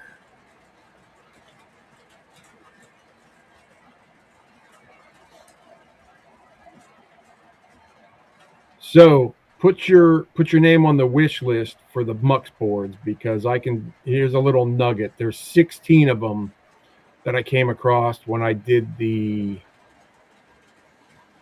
what engine was it? I don't remember the locomotive, but I found, what engine was it? I think they were Penske Q2s. I had a box of boilers here that I had covered up with crap. I even forgot I had it. I opened it up and I'm like, "Ooh, Mux boards." So they're in a plastic baggie for Dawn to test, and so there should be about 16 of those going into inventory as soon as Bill opens that box up. So put your name on the wish list, and they're less likely to be made of unobtainium and more likely to be made of Chinesium. That's good. If you run across a cab for 2102, got a buyer. T1. Have you looked at the T1? Because there were a ton of parts with the J1s that were part of T1 parts that I just put away. Let's see. Part lists. T1. Are you looking for that in the exploded diagram? Yeah. Okay. Complete. 2101 with black window. One of those. Let's see if that's in stock.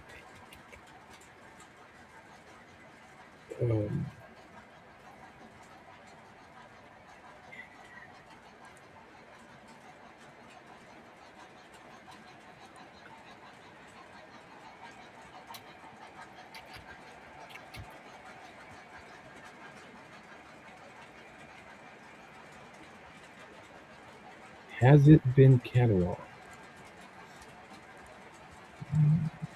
Number 15. I don't know. Good chance there might be another one coming in stock. Like I said, I just came across a bunch of T1 parts when I was doing the T1 and the J1 share a lot of parts. The 210-4 and the 284. Which name on the wish list is the best way I can tell you to do it. Because there's a Redding. That's a 2101.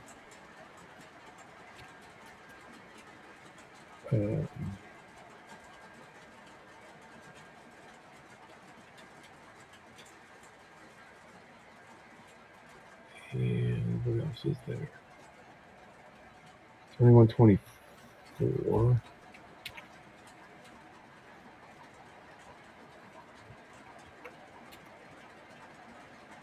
All right, here we go. There's a number 1, America number 1, that's in stock. And there's a 2124 Redding 2124 Premier T1 cab in stock. But there's others. You know, like I said, there's never a shortage of parts. Especially, you know, I open up a bin and there's a boatload of parts, especially those the J1 210-4 and the T1 484. Those parts were mixed together, so that took a little bit of time to sort all that stuff out. But I'm pretty sure there's new T1 cabs. Not new, but I mean they're new. They just haven't been in inventory yet. They might have a part number, but until they're given a location, I can't sell them, because if I sell them, it's like, well, where's it at? It's in one of the 40 USPS boxes I brought back to you full of train parts. Good luck. There's one for you. Yep.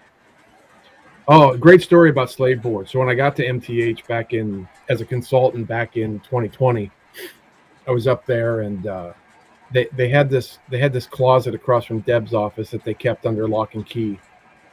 And I had asked Midge, I'm like, hey, how many slave boards do you have in stock? And she checked the computer and she goes, 1. And I asked Ryan, he goes, oh, we don't have any. And I asked Deb and she's like, I think we might have 2. I'm like, okay. So, you know, fast forward like 3 weeks, I finally got into that closet. In that locked closet was all the electronics. So I go in the closet. In the back corner of the closet, there were 6 boxes. There were 687 slave boards in stock. Nobody in the building knew they had them. I'm like, really? God. I can't tell you how many times I bought a PS3 upgrade kit to fix a powered B unit, you know, a bad slave board in a powered B unit, because I was continually told they didn't have any slave boards in stock. I was like, that's not cool. That's insane. Yeah, it's just the stuff we've stumbled on is just nuts. Smoke vent. You shouldn't have to get the entire. Again, I haven't done any Premier diesels. Well, I take that back. I did one. I think out there on my shelf I have the engineering sample of the ES44. It's all gray. Like even if you go to the Exploded View list for the Premier ES44, it's all gray, and the part list sucks. I mean, all I had was a shell. I had no electronics, no motors, no nothing. Just stay tuned. We'll have shell parts as soon as I get to Premier diesels, and I've got 7 skids full of nothing but Premier diesel parts. So I have no idea what I've got. You know, probably have separate stacks plus funnels and visors, handrails. There's just a myriad of stuff. Side frames and you name it. God knows I probably have it. Like I said, I've got at least 35 skids stacked, a minimum of 4 foot tall, and wrapped with black plastic, just chuck full of parts that I haven't even cataloged yet. So, yeah, it's nuts. It's nuts. I mean, most of the tin plate parts are put away because Ryan was an avid tin plate guy. Him and Mike were really the driving force behind all the tin plate stuff at MTH. Right. I'm pretty certain that all of the Rail King steam is done, with the exception of the Penty B6.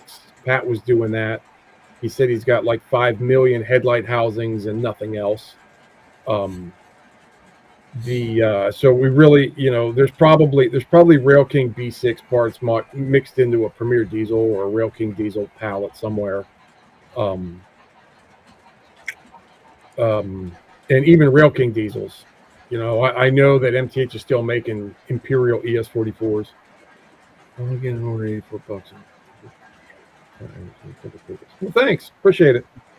It'll ship out tomorrow. Actually, Don will have that in USPS ready to go before the mail pickup tomorrow. So, it's way off topic. Here we go. Oh yeah. I'm good. I'm glad you still use it. I should have monetized that. I could have been making a lot of money, but like a non-techno wizard, I didn't monetize the videos. You did one of those videos you did with you did a B&O GP9 for Lionel way back in the day, and you did the customer service video and had this little caps over top of the exhaust, so when the smoke came out, it just kind of threw it everywhere. Mm-hmm. And because of that video, I mean, I'm a B&O guy, but because of that video, I bought that GP9. It's on the shelf up above my head right now. But so that video sticks with me too. So I think hands down the best video ever made was the command control or the culvert loader and unloader. Did you ever see that video? Yeah. Where I'm like, just like every damn accessory, you got it. I'm beating on it to make it work. I got some flack from New York for that one. You can't do that. I'm like, it's the truth. Everyone watching knows it's the truth. You should go back to doing those videos for MTH and all of your spare time. I know that you don't have, so. Yeah, right. I don't know how this shit works. I can't get it to do nothing. Oh, those were good. What was the other one you did? You did expanding paster. Fastback expander paste. Yeah, that was good. That was food coloring and oatmeal on a can. That was good. That was a solid video. That was an April Fool's one, and we redid the turbo encabulator on how Legacy worked. I don't know. I saw that one. You remember that? When you have a chance, look up the turbo encabulator on Google. It's a video they did back in the 60s or something, and it's got a bunch of engineering oxymorons like Nova trunnions and drawn reciprocating dingle arms, and it's pretty funny. Solid. It's pretty funny. That was the only one. That was the only video I ever did where I had to write it all down on a board and use a prompter. Felt like Joe Biden. Nice. I love it, Mike. It's solid. No, not at all. Yes, I've been to China, and no, they don't use the same factories. It's how can I compare that? That's I can't really say anything nice. I'm not going to say anything at all. But no, not at all. Not at all. Are you okay with answering Lionel questions since you work for MTH? I don't know. Let's try. I don't know. Lionel, parts question. I'm not there anymore, so they can get as pissed at me as they want. Tell me what code numbers mean on AC reg. Yeah, it's just different iterations of code. SO1 and O2 is TMCC1 and 04 is legacy. So 04 will respond to 9-bit code, whereas TMCC is all 8-bit code. So it's just has to do with the generation. So if you put an SO1 in a legacy engine, you're going to get one level of smoke on, not 24 levels of smoke like you do with an SO4. Solid. See, learn something every day. I had no idea about that. So. Oh yeah, I could teach you stuff you don't really ever want to know. I'm sure you can. Aren't you teaching a class, like a repair class or something of that nature?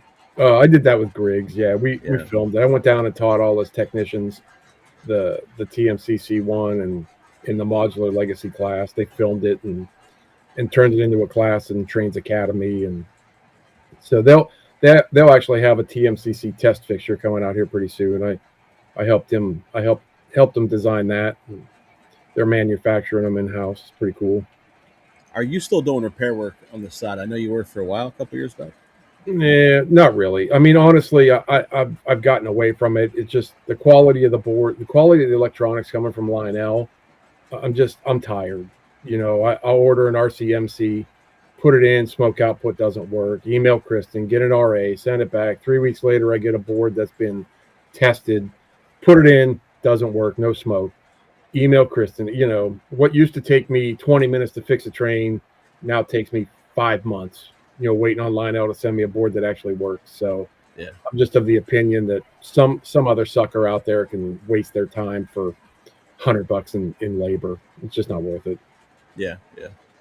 I was excited. Somebody told me you were doing repair work a while back, and then somebody told me recently that you weren't doing as much. So I was like, Yeah, it's hit and miss. If it's TMCC, I'll take it because I can do that stuff in my sleep. But if it's new RCMCs, RCMDs, Bluetooth, Lion Chief, all that other stuff, the quality of that stuff coming out of service is just yeah. so I don't even waste my time with it. Send it somewhere else. Since I know you do have a pretty vast, amount of knowledge on fixing engines, can you explain to me why these drawbars have problems with MTH? I've had several engines I've messed with, like they just lose connection, they don't work. The wireless drawbars. Yeah, like on the Have PS3s. you used those retainers, those little square retainers on that stud? I don't have any. I have seen them. I haven't used them. But no. Yeah, they make a big difference, right? Because the only thing that really holds that draw on the locomotive, you shouldn't have any problem, right? Because it's so rigid. Right. You got the spring, the you got the spring, you got the insulating washer, you got a shoulder screw with an insulator on the bottom, and so that's a rigid connection. And then the socket, the harness just plugs right into it. Right. On the tender, the only thing you really have holding that thing in, if you don't use that little retainer, is the plug, right? And you have any Lionel engines that have tethers on them with a little 90-degree connector, Nope. No like an line. Atlantic or a Hudson, Pacific, something like that. Nope. Even PS1, that stuff, that those tethers will wiggle loose just over time because the going back and forth, they'll wiggle loose. We sell a little. Let's see if we can find it. Pull up search service parts.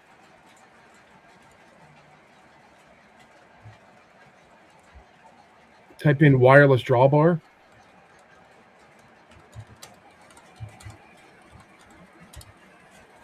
Now, in the filter field, type in retainer, I think it is. There it is. Oh, there it is. Yeah, that little baby right there. Slide that thing over top of that stud, Yeah. and that'll hold that drawbar up against that wire harness. Because the wire harness is fixed in place on that little, how do I call it, drawbar. If you get rid of retainer there, just delete it. Scroll down, you should see a little die cast retainer that holds the tether in place. Keep going. This wireless drawbar and plug. There's so many of these damn names. Right there. What? Right there. Wireless drawbar. Give me a second. Let me jump in the admin side. It's just easier for me to find it there. Yeah.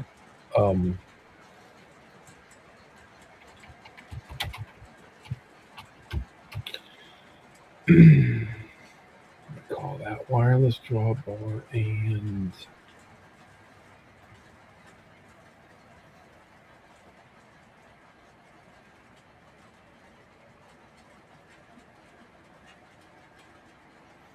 I can never remember the name of it.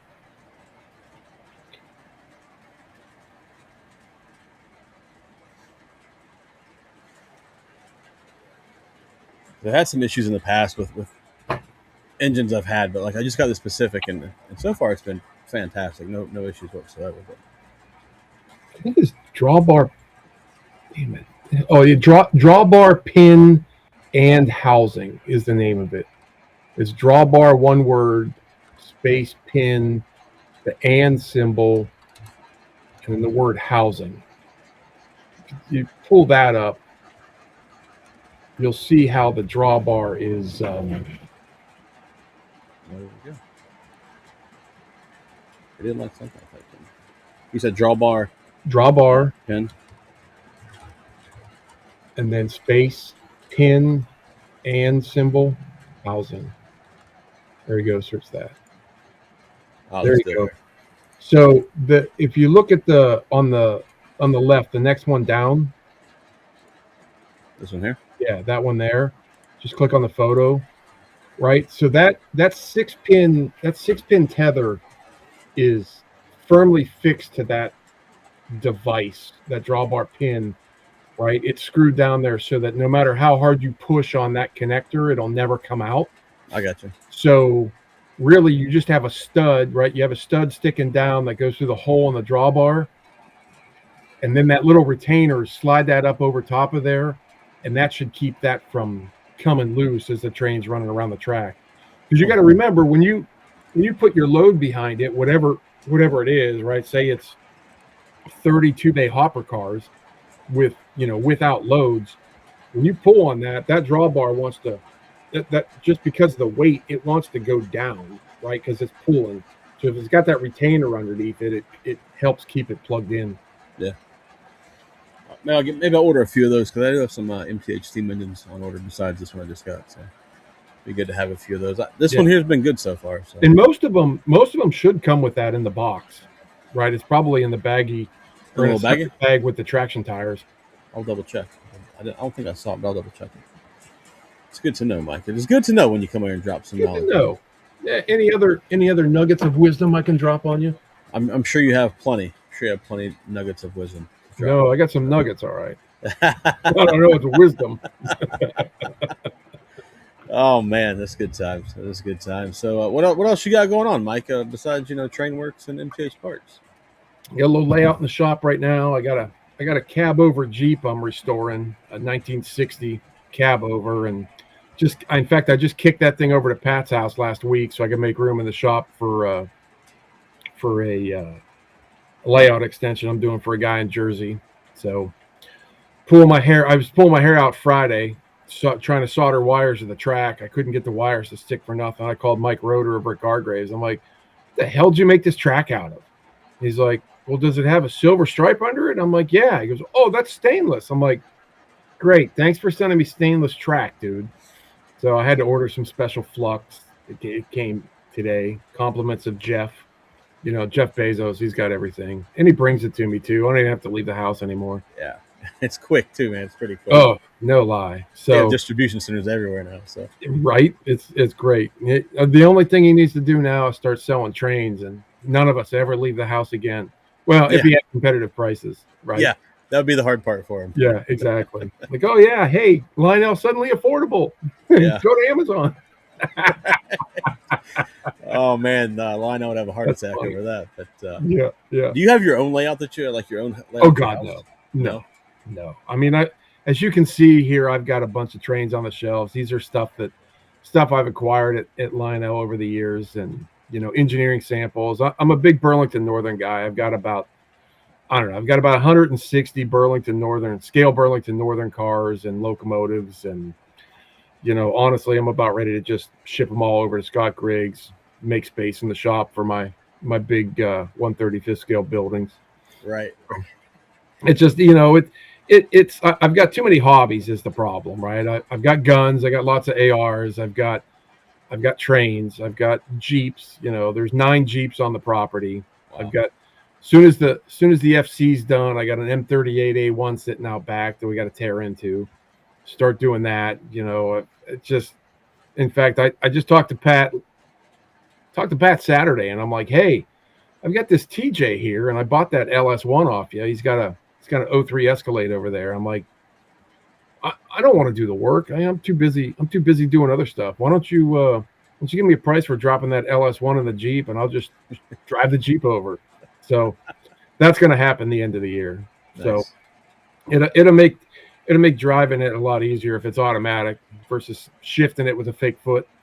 Yeah, I could see that being a problem. Yeah, I mean, I can still do it. It's just it's got 35-inch tires on it. It's just, it's got a straight six. It's sort of gutless the way it is. Put an LS1 in there, and I can start breaking Dana 35 axles, having fun with it. It'll be fun. It'll be fun. Yeah. I do got a question for you there. So of all the time that you were at Lionel, when you were calling the shots there, what is your favorite model that you had produced? 21-inch passenger cars. You're funny, Mike. I know. Oh man, I see that you remember our conversation in a. Oh yeah, I mean it's the best. That is the hottest deal on tooling that ever existed in the three rail industry ever. Yeah, that was better than the deal I got off Joe Hader when I bought all the stuff from Weaver. Yeah, I called Joe. I heard Joe was getting out. I called Joe. And I'm like, hey, what are you doing with these tools in China? And then I found out Atlas had beat me to the punch. I'm like, crap. He goes, oh, I got all these freight car tools here. I'll make you a deal. I'm like, well, what's a deal? So he told me, and I'm like, well, that's a deal. So I drove up to Northumberland and checked it all out. And I'm in the parking lot. I'm leaving, getting ready to leave. And I said, what are you going to do with all those diesel tools? He's like, oh, you mean the RS3 and the GP38? And there was one other one, whatever, RS11 maybe, whatever the tools were in the States. And he's like, I don't know. How about another 15,000? I'm like, I bought everything else. Why don't you just give them to me? He's okay. I'll give them to you. So, I mean, the three locomotive tools that'll never be used because, some people in my town, let's put it that way, figure out how to bring chassis in from China to marry them with bodies, and they can't figure out how to paint them either. But let's forget about that. That's a shame because we could use another GP38, But yeah, I hear you. So the 21-inch cars. I mean, the tooling deal was so cheap. I mean, Lionel paid $1,000 a piece per car for tooling. It's unheard of. It's crazy. And my least favorite train ever is the Southern Pacific Daylight Cab Forward. I thought that was the worst idea in the history of mankind, and the customers ate it up, and marketing was like, oh, we're going to paint our trains, our steam engines, all kinds of colors. And I was like, oh, this is the end of three rails as I know it. And it has been, How many freaking rainbow steam locomotives are out there now? It's a lot of steam, a lot of dead steam train guys rolling over in their graves. When you do a Daylight S2, that's too far. You went too far, A Daylight Cab Forward was enough. That was horrible. I can't believe it sold as well as it did. Here's a question for you. You can touch on it if you want. If not, no big deal.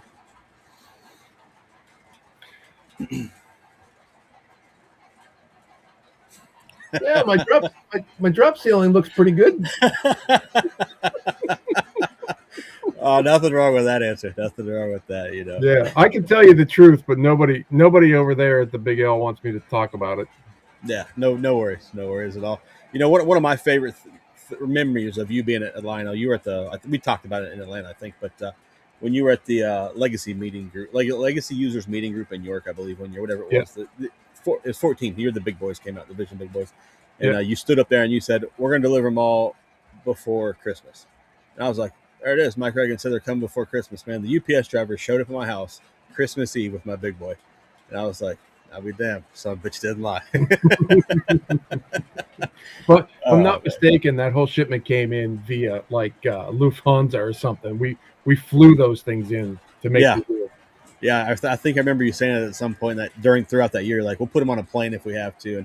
And I'm assuming Lionel did pretty well on those because I think there's a ton of those out there, But it's. I would love to know. Between Mike's, Williams, Lionel, and Third Rail, how many big boys for three rail trains have been produced in the last 40 years? A ton of them. The number has to be staggering. A ton of them. I mean, it's just crazy. I should go to the factory and be like, look, I know you guys have made 7 million of these. I should get those drivers for free. Let's see here. There's a great question here. This is when you were at Lionel, I'm assuming. When I was in charge of production, quite a bit. 21-inch passenger cars, for sure. All those the disconnect log cars, and then all the different passenger cars and freight cars that we made on that chassis. Geez, oh man, just so many. Diesels. We started that whole modular diesel thing. The F40 PH, the what we do, SD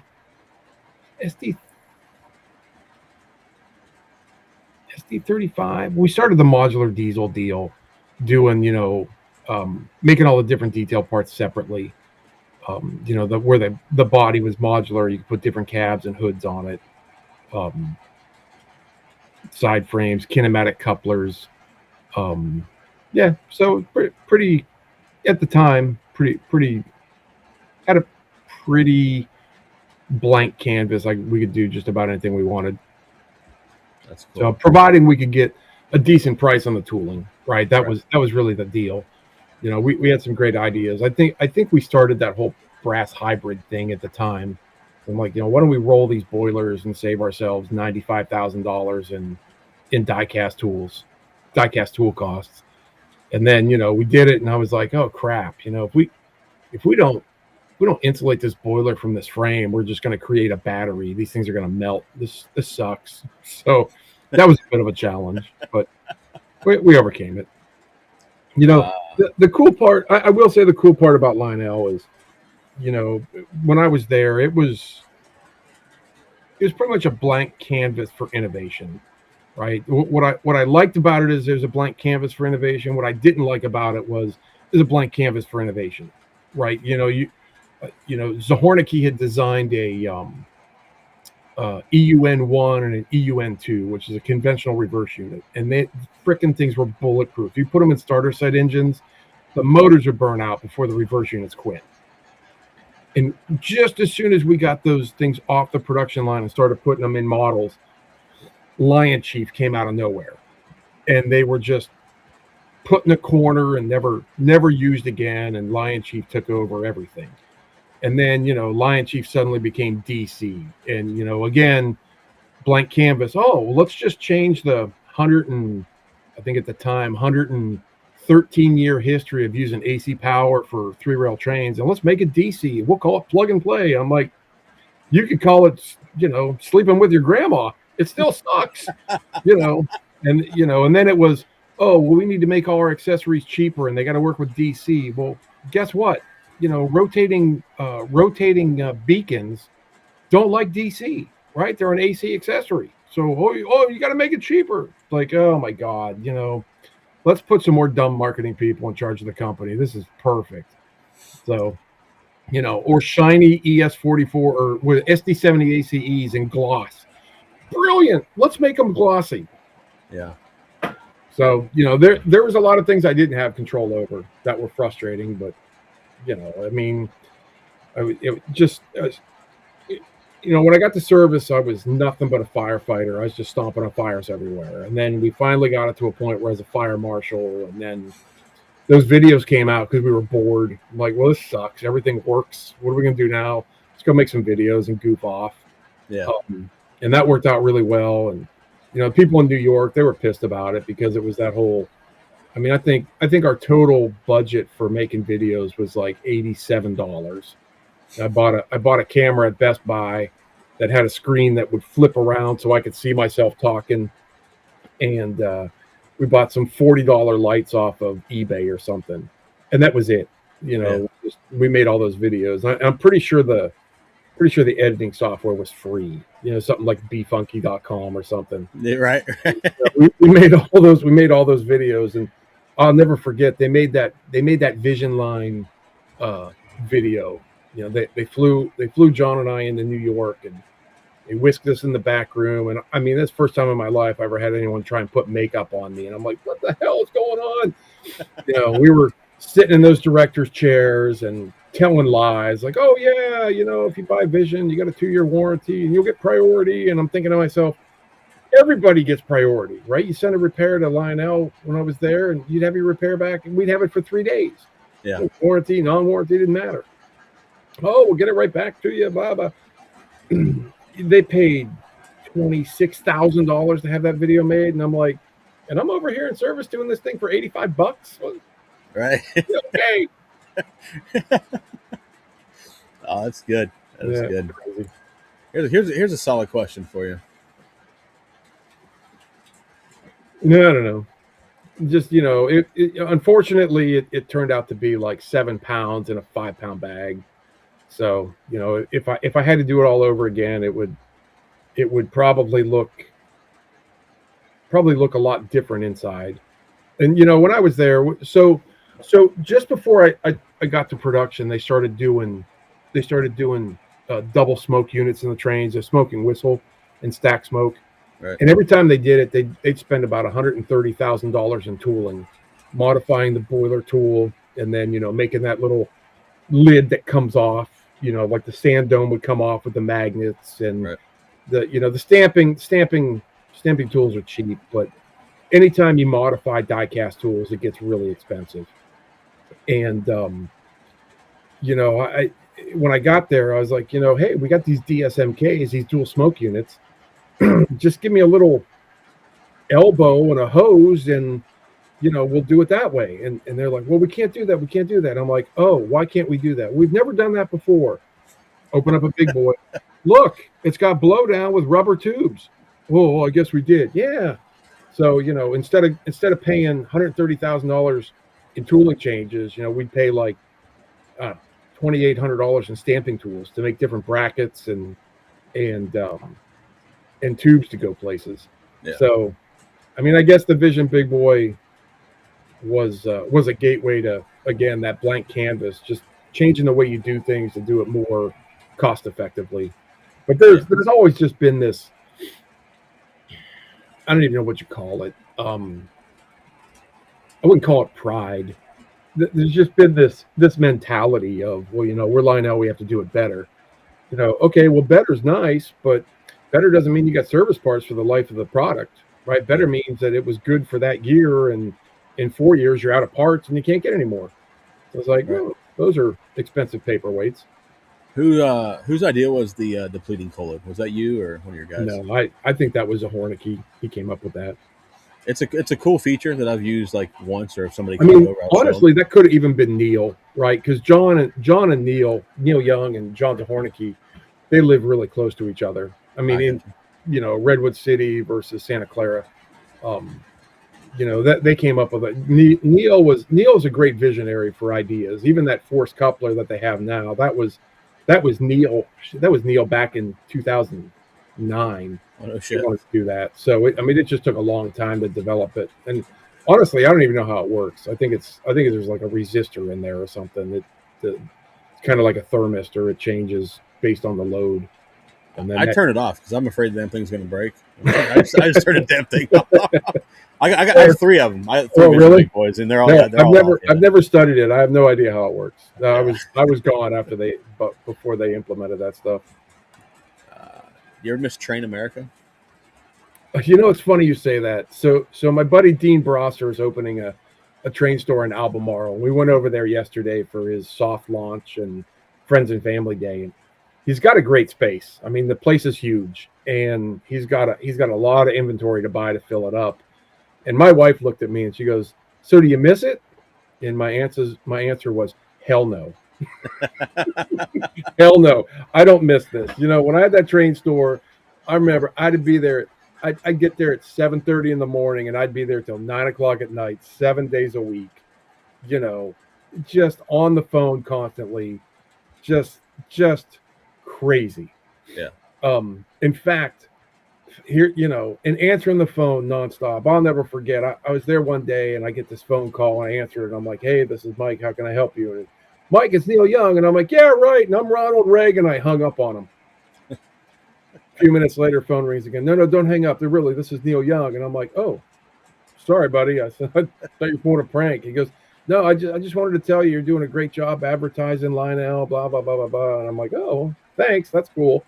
And then it was like, oh, we got this concert in Cleveland and you want tickets? And I was like, no, I really don't like your music, but, I appreciate you calling. That's awesome. I hang up the phone, and my father-in-law was working with me at the time. And he's like, who was that? I'm like, oh, it's Neil Young. He goes, oh, what did he say? Yeah, he asked if I wanted tickets to his concert. Well, what'd you tell him? I told him his music sucked. I didn't want to listen to it. My father-in-law lost his shit. So I call him back, and I'm like, Neil, on second thought, maybe a couple tickets would be cool. So he got his tickets, and we ended up going up to the Ritz-Carlton. We hung out with them that night. That was kind of cool, talking trains. And my father-in-law, poor guy's just drooling all over himself. Yeah. Can you sign this? Can you sign this? I'm like, we're not really here for that. This whole idol worship thing is garbage. So, but yeah, long story of concerts that my father-in-law got to go to because I was buddies with Neil Young. It's pretty funny. That is funny. Here's a solid question for you. You'd have an idea about this, I think. Boy, that's a great question. I don't know. I mean, that Blue Nami seems to be pretty cool. I have not played with it, but I watched Charbonneau's video on it, and I guess it was Third Rail, the new version is Third Rail. I guess Jay talked to them about putting was it a chuff signal for smoke synchronization. I guess that's something that's in the pipeline. I believe so. I don't know. I'm leery of Bluetooth. The recent Apple upgrade, especially like on my iPhone. When I come in the morning, I connect to my Bluetooth speaker and I play music through Sirius XM all day long. I come in here in the morning to connect to Bluetooth. It tells me connection's unsuccessful. I literally have to turn the Bluetooth off, turn it back on, then it'll connect. And if I do it again tomorrow, I got to shut it off, turn it back on. So I'm not completely sold on Bluetooth technology. It's kind of cool, but what happens when I really don't know. Maybe everything just keeps running status quo, but what happens when you have 15 locomotives on the track? I think you can only connect to one engine at a time. I don't think you can connect to multiple locomotives. Yeah, I think you have to go back and click which one you want, and it connects. So there's some limitations there that I don't think are great. Whereas the command control is, and honestly, I've heard people tell me over the years, oh, can I have more than 99 addresses? It's like, you're clearly smarter than I'll ever be. I'm probably one of the few people on the planet who can run like 7 trains at one time off of one remote, and they don't collide into one another. But I think there's, if everything's on its own separate loop and it's just make it run, sure, anyone can do that. But you put 3 trains on the same track on 2 tracks, that's a lot of crap to maintain. Yeah. So, what are you going to do with 99 addresses? That's just, I guess Lionel's got 4-digit addressing now. Yeah. I don't know. I'm not sold. Because when you run a train, like you got trains running in the background, right? So obviously you have separate loops and everything's just running on its own deal. But when you really want a railroad and you got multiple trains on the same track, you're really only running 2 or 3 trains at a time. Do you really need the other 97 addresses of trains sitting on a siding? No, you don't. It's too much. And like with the 4-digit deal they have with the cab 3, I didn't buy the cab 3. I'm still old school with the old cab 2. Yeah, I'm very gentle with it, because I guess they don't fix them anymore. But you'll get a kick out of this. First time I saw a cab 3, Bradley brought it to me back at MTH. We were in Maryland. He's like, what do I do with this? I'm like, oh, I never seen that before. That's cool. They look cool, but I'm sticking with the 990, man. It works, I hear you. Yeah, people like the remote. It's just better. Some people are phone people, but I'm not a fan of phone control. It's just not up my alley. I don't mind running them off the phone. The problem is, you got to look at your phone to run them, because it's touchscreen. You can't feel anything. Yeah. And I don't like that. I'd like to just be able to have the remote in my hand and just, if I'm bullshitting or whatever, it's fine. Yeah, that makes sense. Yeah. That makes sense. Anybody else got any more good questions for Mike before we let him jump off here? Or bad questions? I take both. I'm not picky. Yeah, we'll do any kind of questions from that. No, well, that's a can of worms you don't want to open. Oh man. Um, so this is what are the chances of MTH or Lionel maybe make another remote? I know you can't speak for Lionel because you don't work there, but do you Yeah, think MTH could make another remote? I don't know. Maybe I really have no idea. Like You know, like we did that deal through parts and sales where if you got a remote with a bad LCD screen, you send it to us. And the reason you got to send it to us is we got these LCD screens that weren't the same as what MTH used in production, so they have a really long tail on them, mhm. and you can't cut the stupid tail. And so, we sent a letter out to all the ASCs, and we're like, "Hey, look, we're not trying to take bread out of your mouth, but I don't want to start down the path of okay, well, we shipped you an LCD screen. What broke? It broke because you know, didn't put it in right.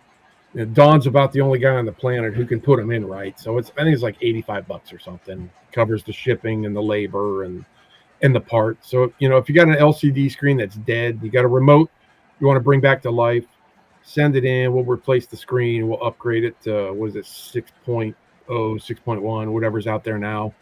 Upgrade it, test it, make sure it works, and kick it back to you. So if you got dead remotes, we can bring them back from the dead for the most part.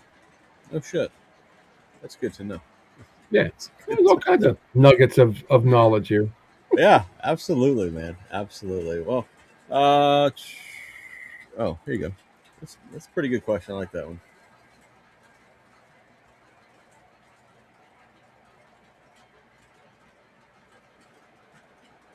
Nope. Nope. Um, Sorry. is there any engine that you wanted to make that Lionel maybe told you no, or you couldn't get it done money wise or whatever? Um, no, not really. Not really. Before I let you off, I got to get your thoughts though because I think we're pretty similar on this.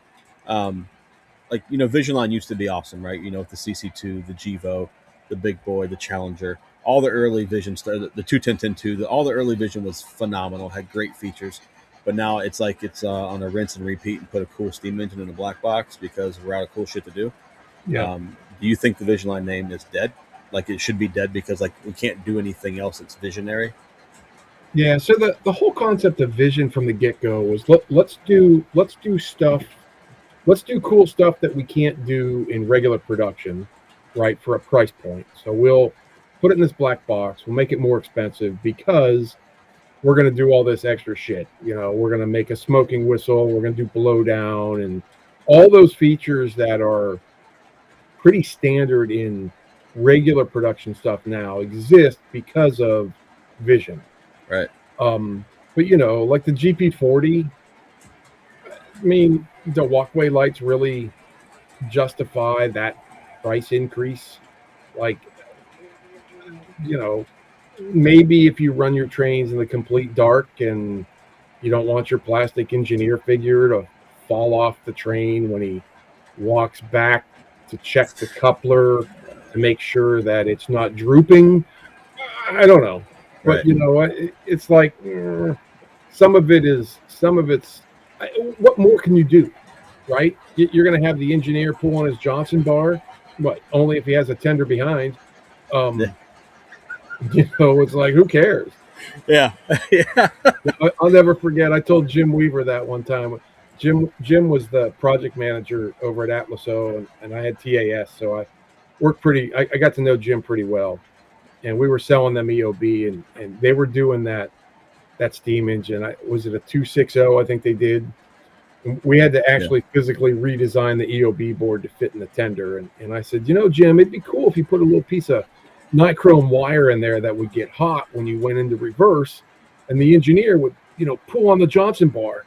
And Jim, without even thinking, he's like, well, only if he's got a tender behind. And I was like, okay, this conversation's over. Thanks. Oh, that's awesome. Yeah, That's fantastic. he was a riot. He was a riot.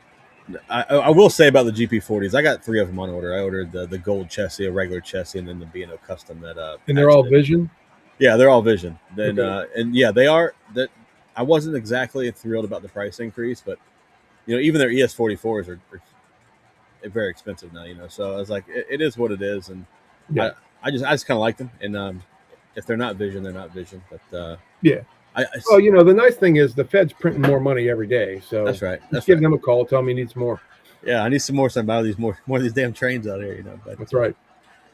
all right, Mike, I'll let you go ahead and jump off here so we don't take up any more of your time tonight. I know you're going to be probably quite busy tomorrow with boxes of parts and such. So and a chateau that you have no plans for. But, That's right. Well, I don't know. Who knows? I do appreciate you coming on and taking the time to walk us through the website a little bit and give us some good stories from the past and just drop some knowledge on us tonight. So Yeah, right on. Well, thanks. It's good being here. Appreciate you having me. absolutely, and I'll probably holler at you sometime this week or something. All right. Hey, feel free to scream my name in vain anytime you want. I can't hear you. All right, Mike. See you, bud. All right, buddy. Thanks. All right, everybody. The legend was here, as put earlier, the great Mike Reagan. So thanks for all you guys hanging out, and I hope you guys enjoyed some of the Reagan stories and some dropping some knowledge on different things, walking us through the website. I tried to read all of your guys' questions. Some of them I may have skipped. Some of them didn't mean to skip. If I did, so I apologize. All right.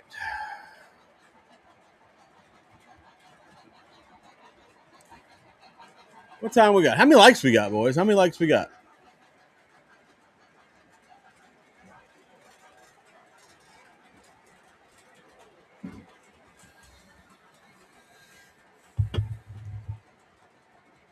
Sleeves. It was good times. Every time I get to talk to Mike Reagan, it is a good time.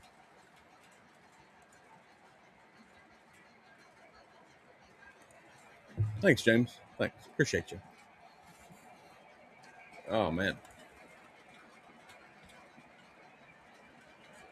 103 likes. We made it to 103. I'll be damned.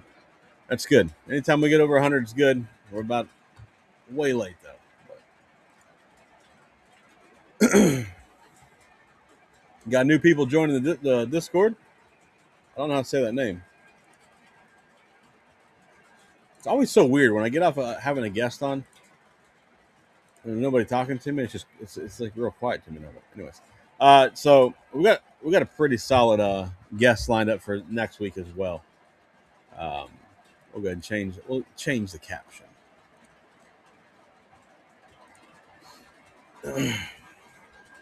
Yeah, hopefully, like all my guests, I hope we can have Mike on again at some point, or I'd love to do a podcast with Mike. That'd be fantastic. Mediocre. No, I don't think I don't agree with that, sir. I was mediocre. Who agrees with Newt?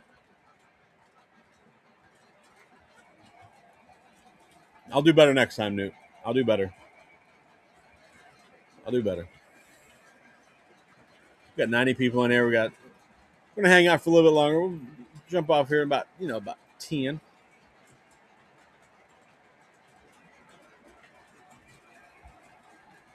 Newt, how was that mediocre, man? Somebody got to tell me. How was that mediocre? I thought it was pretty good. I thought it was a great interview. A lot of fun. Sleeves, you're not supposed to encourage this kind of negativity, sir. No. Just no. Thanks, James. I appreciate the kind comments, sir. No, that was cool. That was you guys all know it, but that was, of all the people I've had on my stream, that was the one I was really looking forward to that one for a long time, and yeah, I've always wanted to have Mike on the stream, so that was really cool. Newt needs 5 minutes in the penalty box. Oh man, they're for sale. They are for sale. Go to the website. Pick one up, sir. I after St. Patty's Day, I may discontinue them for a bit, and bring on the Cinco de Mayo.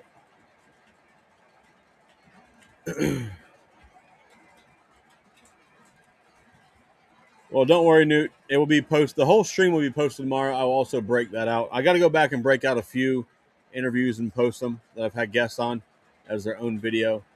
Uh, so it'll be up. It'll be up this week.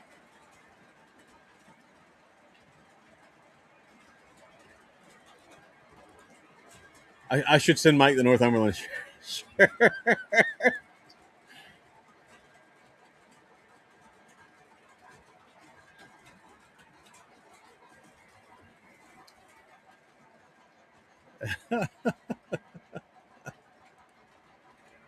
Fantastic.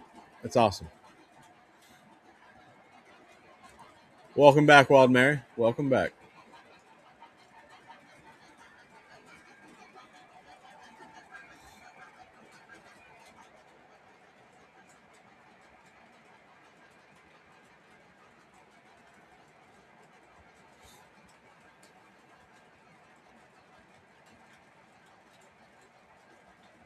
Uh, what do I think of Eric's Trains doing reviews for OGR?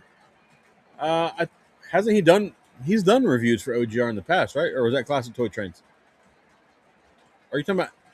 Is he writing articles? What is he? What do you mean? I don't know what you mean. Is he writing articles or is he making videos? I don't know. Let me know what he's actually doing, then I'll tell you what I think. Yeah, Kevin Quinn on the podcast, Mike Reagan on the stream. Uh,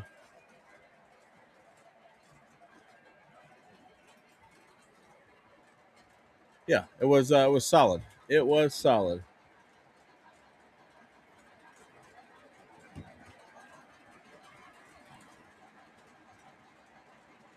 Mike Reagan's been to Northumberland multiple times. Yeah, I bet he has. Brevs, what in the hell? What up, brother Joker?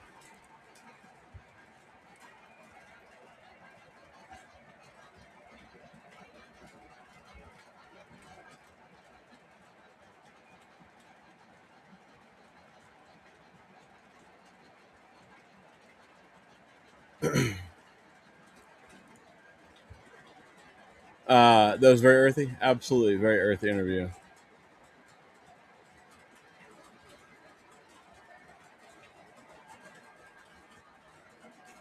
No, it was good. I loved it. I thought it was good. I had a great time. I've never been to Northumberland. All right, I've never been to Northumberland at all, not one time.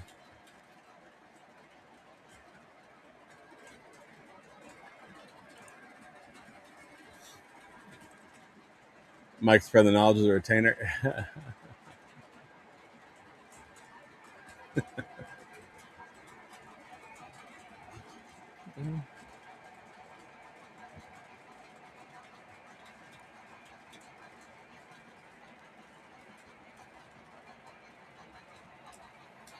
All right, he's doing reviews he used to do for his channel, but now has moved.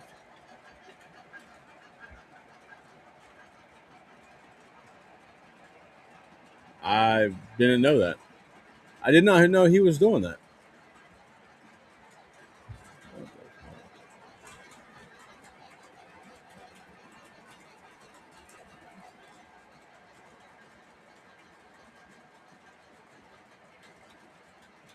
Um, no, I didn't. I had no clue he was doing that. So I was getting some weird texts. Never once, not one time. Cat Mandy, what's up, bud? Welcome, welcome, sir. Who's ready for York? I am. My wallet may have a different idea.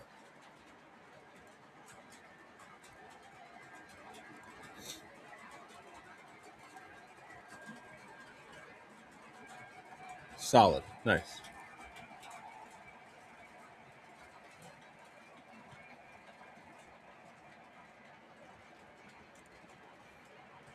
All right, Master. Have a great night, bud.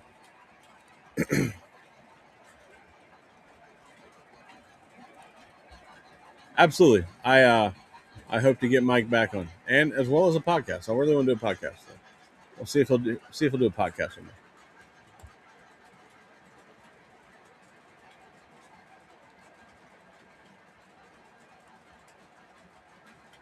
You mean try and get Wolf? I don't know if I can get the Wolf, man. Maybe Winston P. Wolf. If you know who that is, you're cool in my book. I don't know if I can get Mike Wolf though. I was just happy to get somebody that's part MTH. How about that?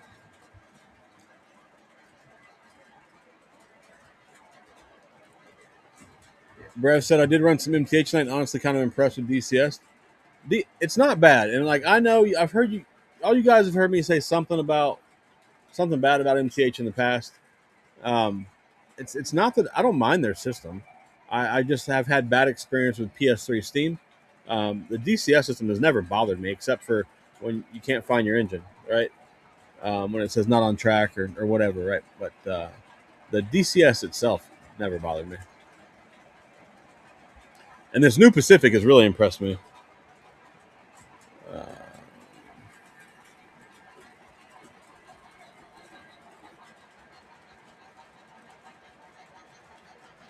do I think Scott Mann would come to you stories from his years at Sunset? Maybe. I don't know. I can ask. That one I can ask for sure.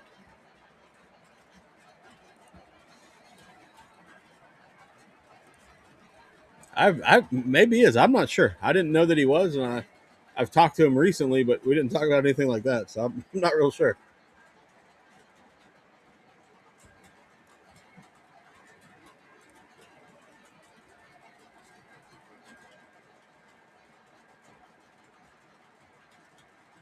Chesapeake John is 15 minutes away from Northumberland, Virginia. Huh.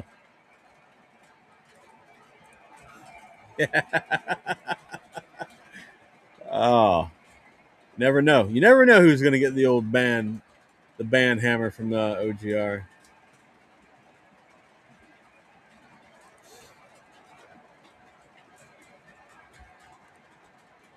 Attaboy, Ryan.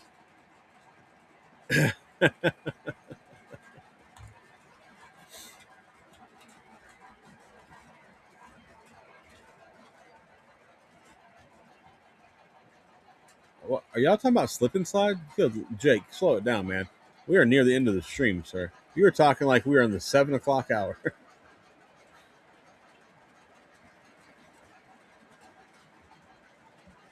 I don't think I can ever get somebody from Lino. Is Mike banned from? No, I don't think so. I think I've seen him post on there recently. Fun fact: his name isn't Mike Reagan on OGR.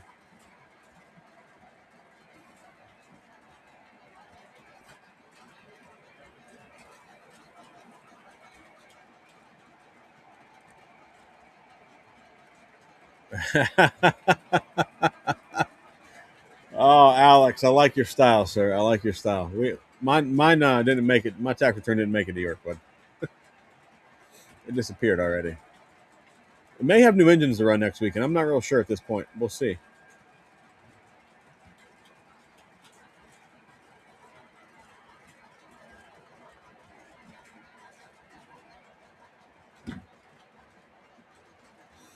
I am curious. I am curious to see what I acquire at York actually, because I'm hoping for like you guys think I'm lying. You think it's a joke? I'm hoping for a light York, boys. I'm hoping for a light one. I got way too much shit on pre-order. I don't know how my pre-order got this out of control. I'm looking at it here on the screen. It's a lot of red numbers up there, red and yellow numbers.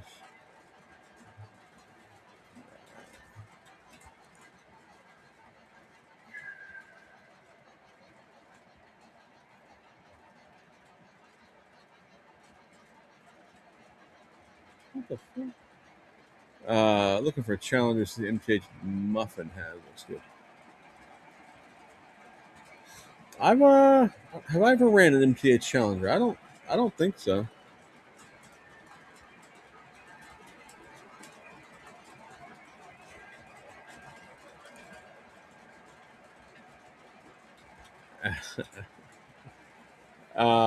Yeah, facts. Mine went right to Legacy. Or sorry, right that went right to Muffin. Went to the Muffin Man. No, Alex, it's a new year, it's a new me. I'm serious, man. My pre-order list is out of control. I have way too much shit on pre-order, and a lot of it's coming in right at York time. This is not ideal. This is not ideal.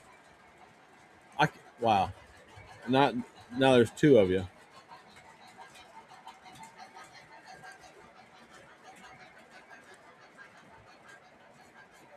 I like. That's kind of what I'm shooting for. I get one. I would like to get one steam engine. It was diesels. It was Beano FA2s, and then it switched to Atlas GP38s. Now I'm back to one steam engine. I would love a Legacy Burt. What I like that, but we'll see.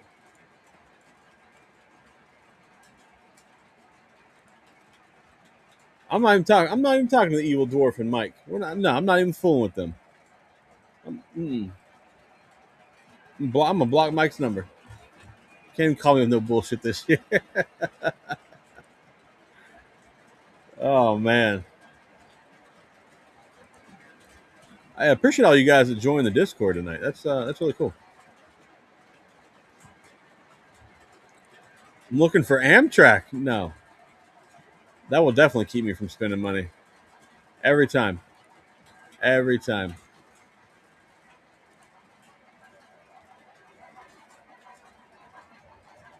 Yeah, I like it. Lots of new people in the Discord today, or over the weekend, really. But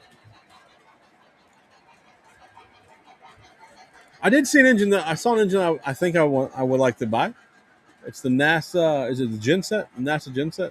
It was in Eric's video on Instagram yesterday, today, whatever it was.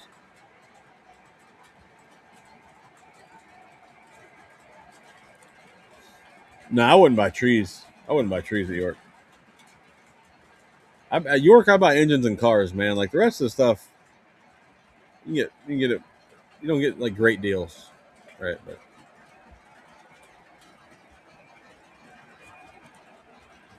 you've held your spending below $400 for the last two Yorks. Yeah, you got to turn it loose.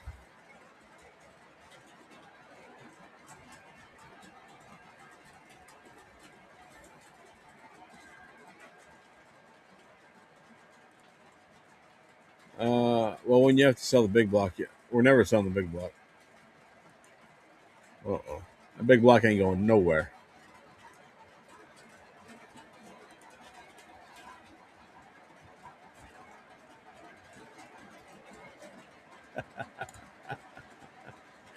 It's hard telling, man. It's hard telling how York's going to go. I'm excited nonetheless. We're getting close to being a month away, and I need to get off my lazy ass and book some airplane tickets and things like that. So, uh, yeah, I got to get together. 111 likes. We need trying to get the 125. Let's get after it. Maybe nah. I won't announce the guests yet. I got to make sure they're still locked in. Uh, pretty sure we're good still. I'll announce it during the week. They're pretty good. They're pretty solid guests.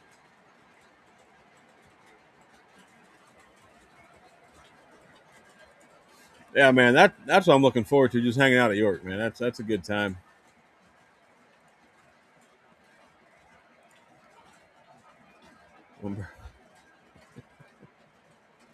Yeah, it's not electric. No, it's not likely I buy an electric.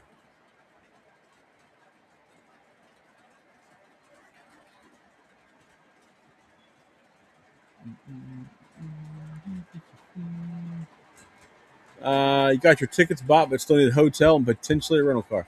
Yeah, you better get on it, man. Better get on it. I think I got my hotel picked out. I'm pretty sure.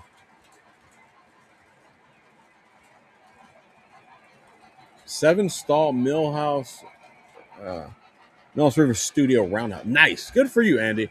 I wish I had room, man. I'd love to. I'd love to stop by engines and buy a turntable and a roundhouse. That'd be cool.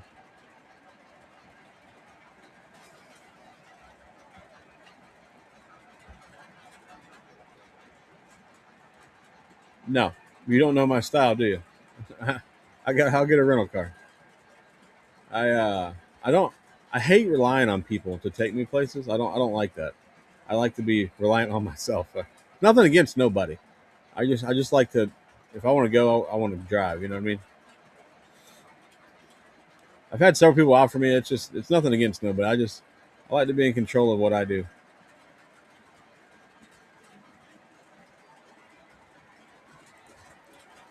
You're looking more to Thursday night at the club than you are Friday at York.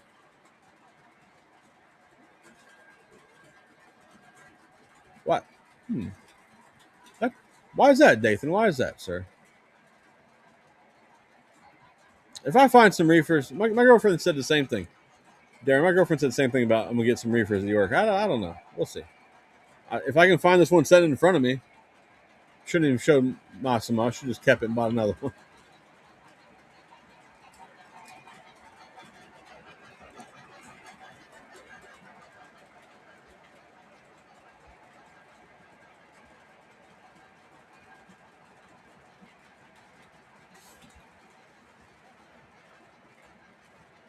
Are you referring that I have a problem, sir?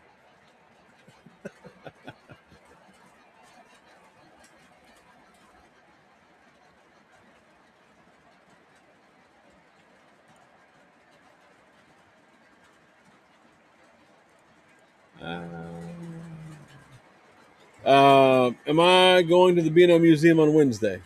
That's my plan. That's my plan. I think. Pretty sure. Oh, I like to keep dimming every time. I got something wrong. Um, yeah, that's my plan. I think my plane land. I think the plane that I'm going to fly in on is going to land late, or at 1 o'clock. So I don't know if I'm going to end up going or not. But yeah, that's the plan to go. We'll see. We'll see how it works out. Yeah, the club probably will be packed Thursday night. We'll probably start promoting that ordeal soonish. See if we can't get it going. We are going to be streaming. I don't know if I'm pretty sure I've said that before. We're going to stream. We're going to stream it like last year in October.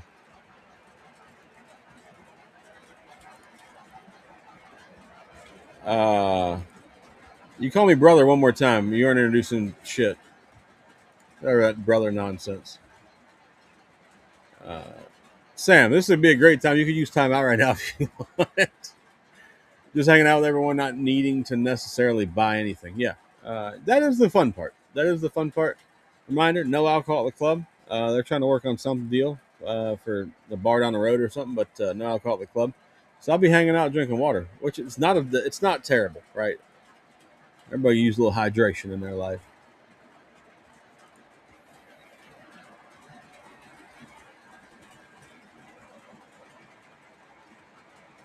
Hey, nothing wrong with that, man. If you got a chance to collect the monies, collect the monies.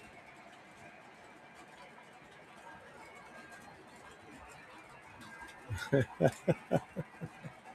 there's nothing wrong with that, man, at all. I should interview the club before York. How would you How would you propose I interview the club?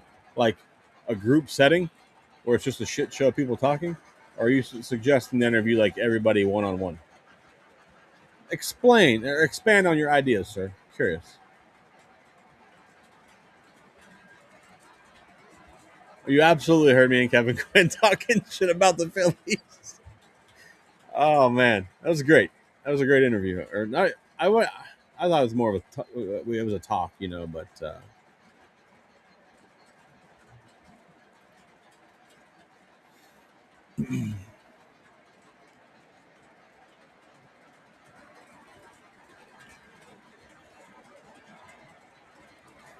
yeah, I've never been to the museum, man. I've never once been to the museum.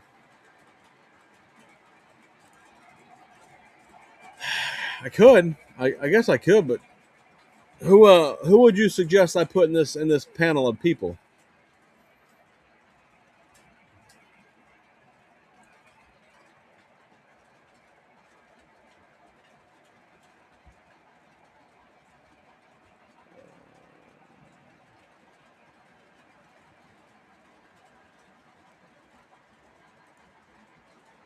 Hey, thanks, Tom. Appreciate you.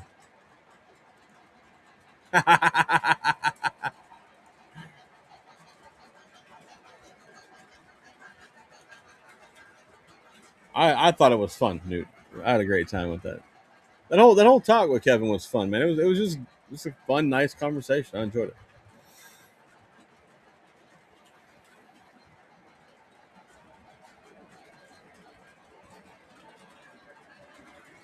I don't know, Doc. Well, I'll think about that. I'd be more apt to do it with like two people. When you get a lot of people, it just turns into a bit of something. I don't know. It's a lot of when you get too many people. It's a lot. It's just a lot. You know. I don't know. I don't know the word I'm trying to come up with. Like, I would love to have Don on. I would love to talk to Don. I enjoy talking to Don.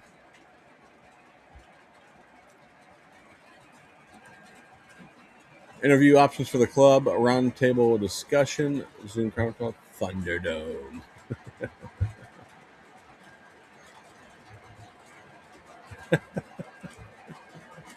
All right, boys, we've been on here for 3 hours. I'll probably be shutting her down here shortly. Get your closing thoughts in now. Let me.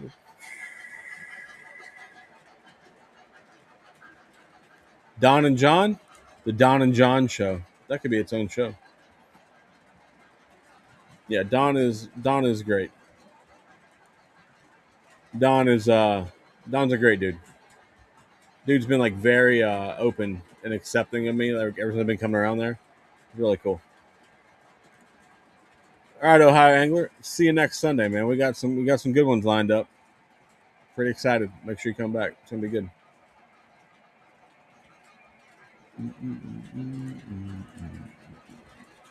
Jay will be making his triumphant return very shortly. Coming soon.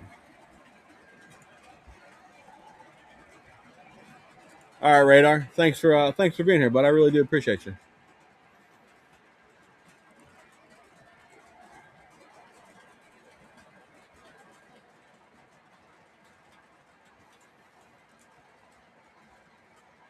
Thanks, Don. I appreciate it, bud. Absolutely, Jimbo. I try my best. I don't know what all I do for the hobby, but I damn sure I try to do something. If I can contribute a little bit to the hobby, I'm doing all right in my book.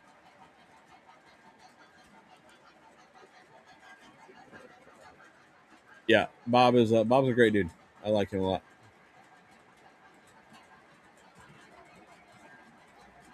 Wow. Do an interview with Tristan and John called the Dino Nuggies Hour.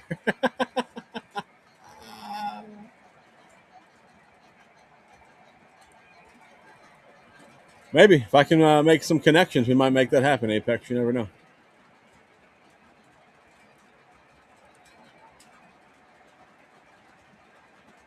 Absolutely, Dathan. I grow hot peppers. I know this. I know this well.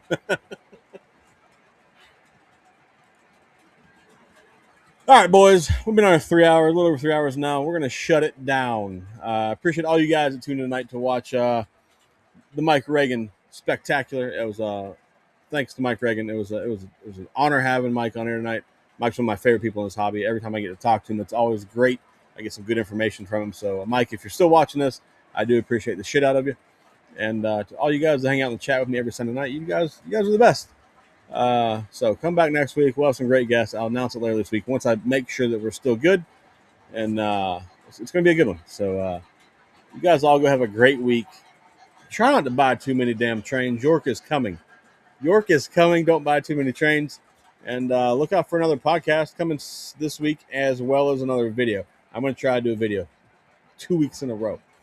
Right. So I appreciate all you guys. Have a great week. And until next time, you know the deal. I'm going to holler at you. See ya.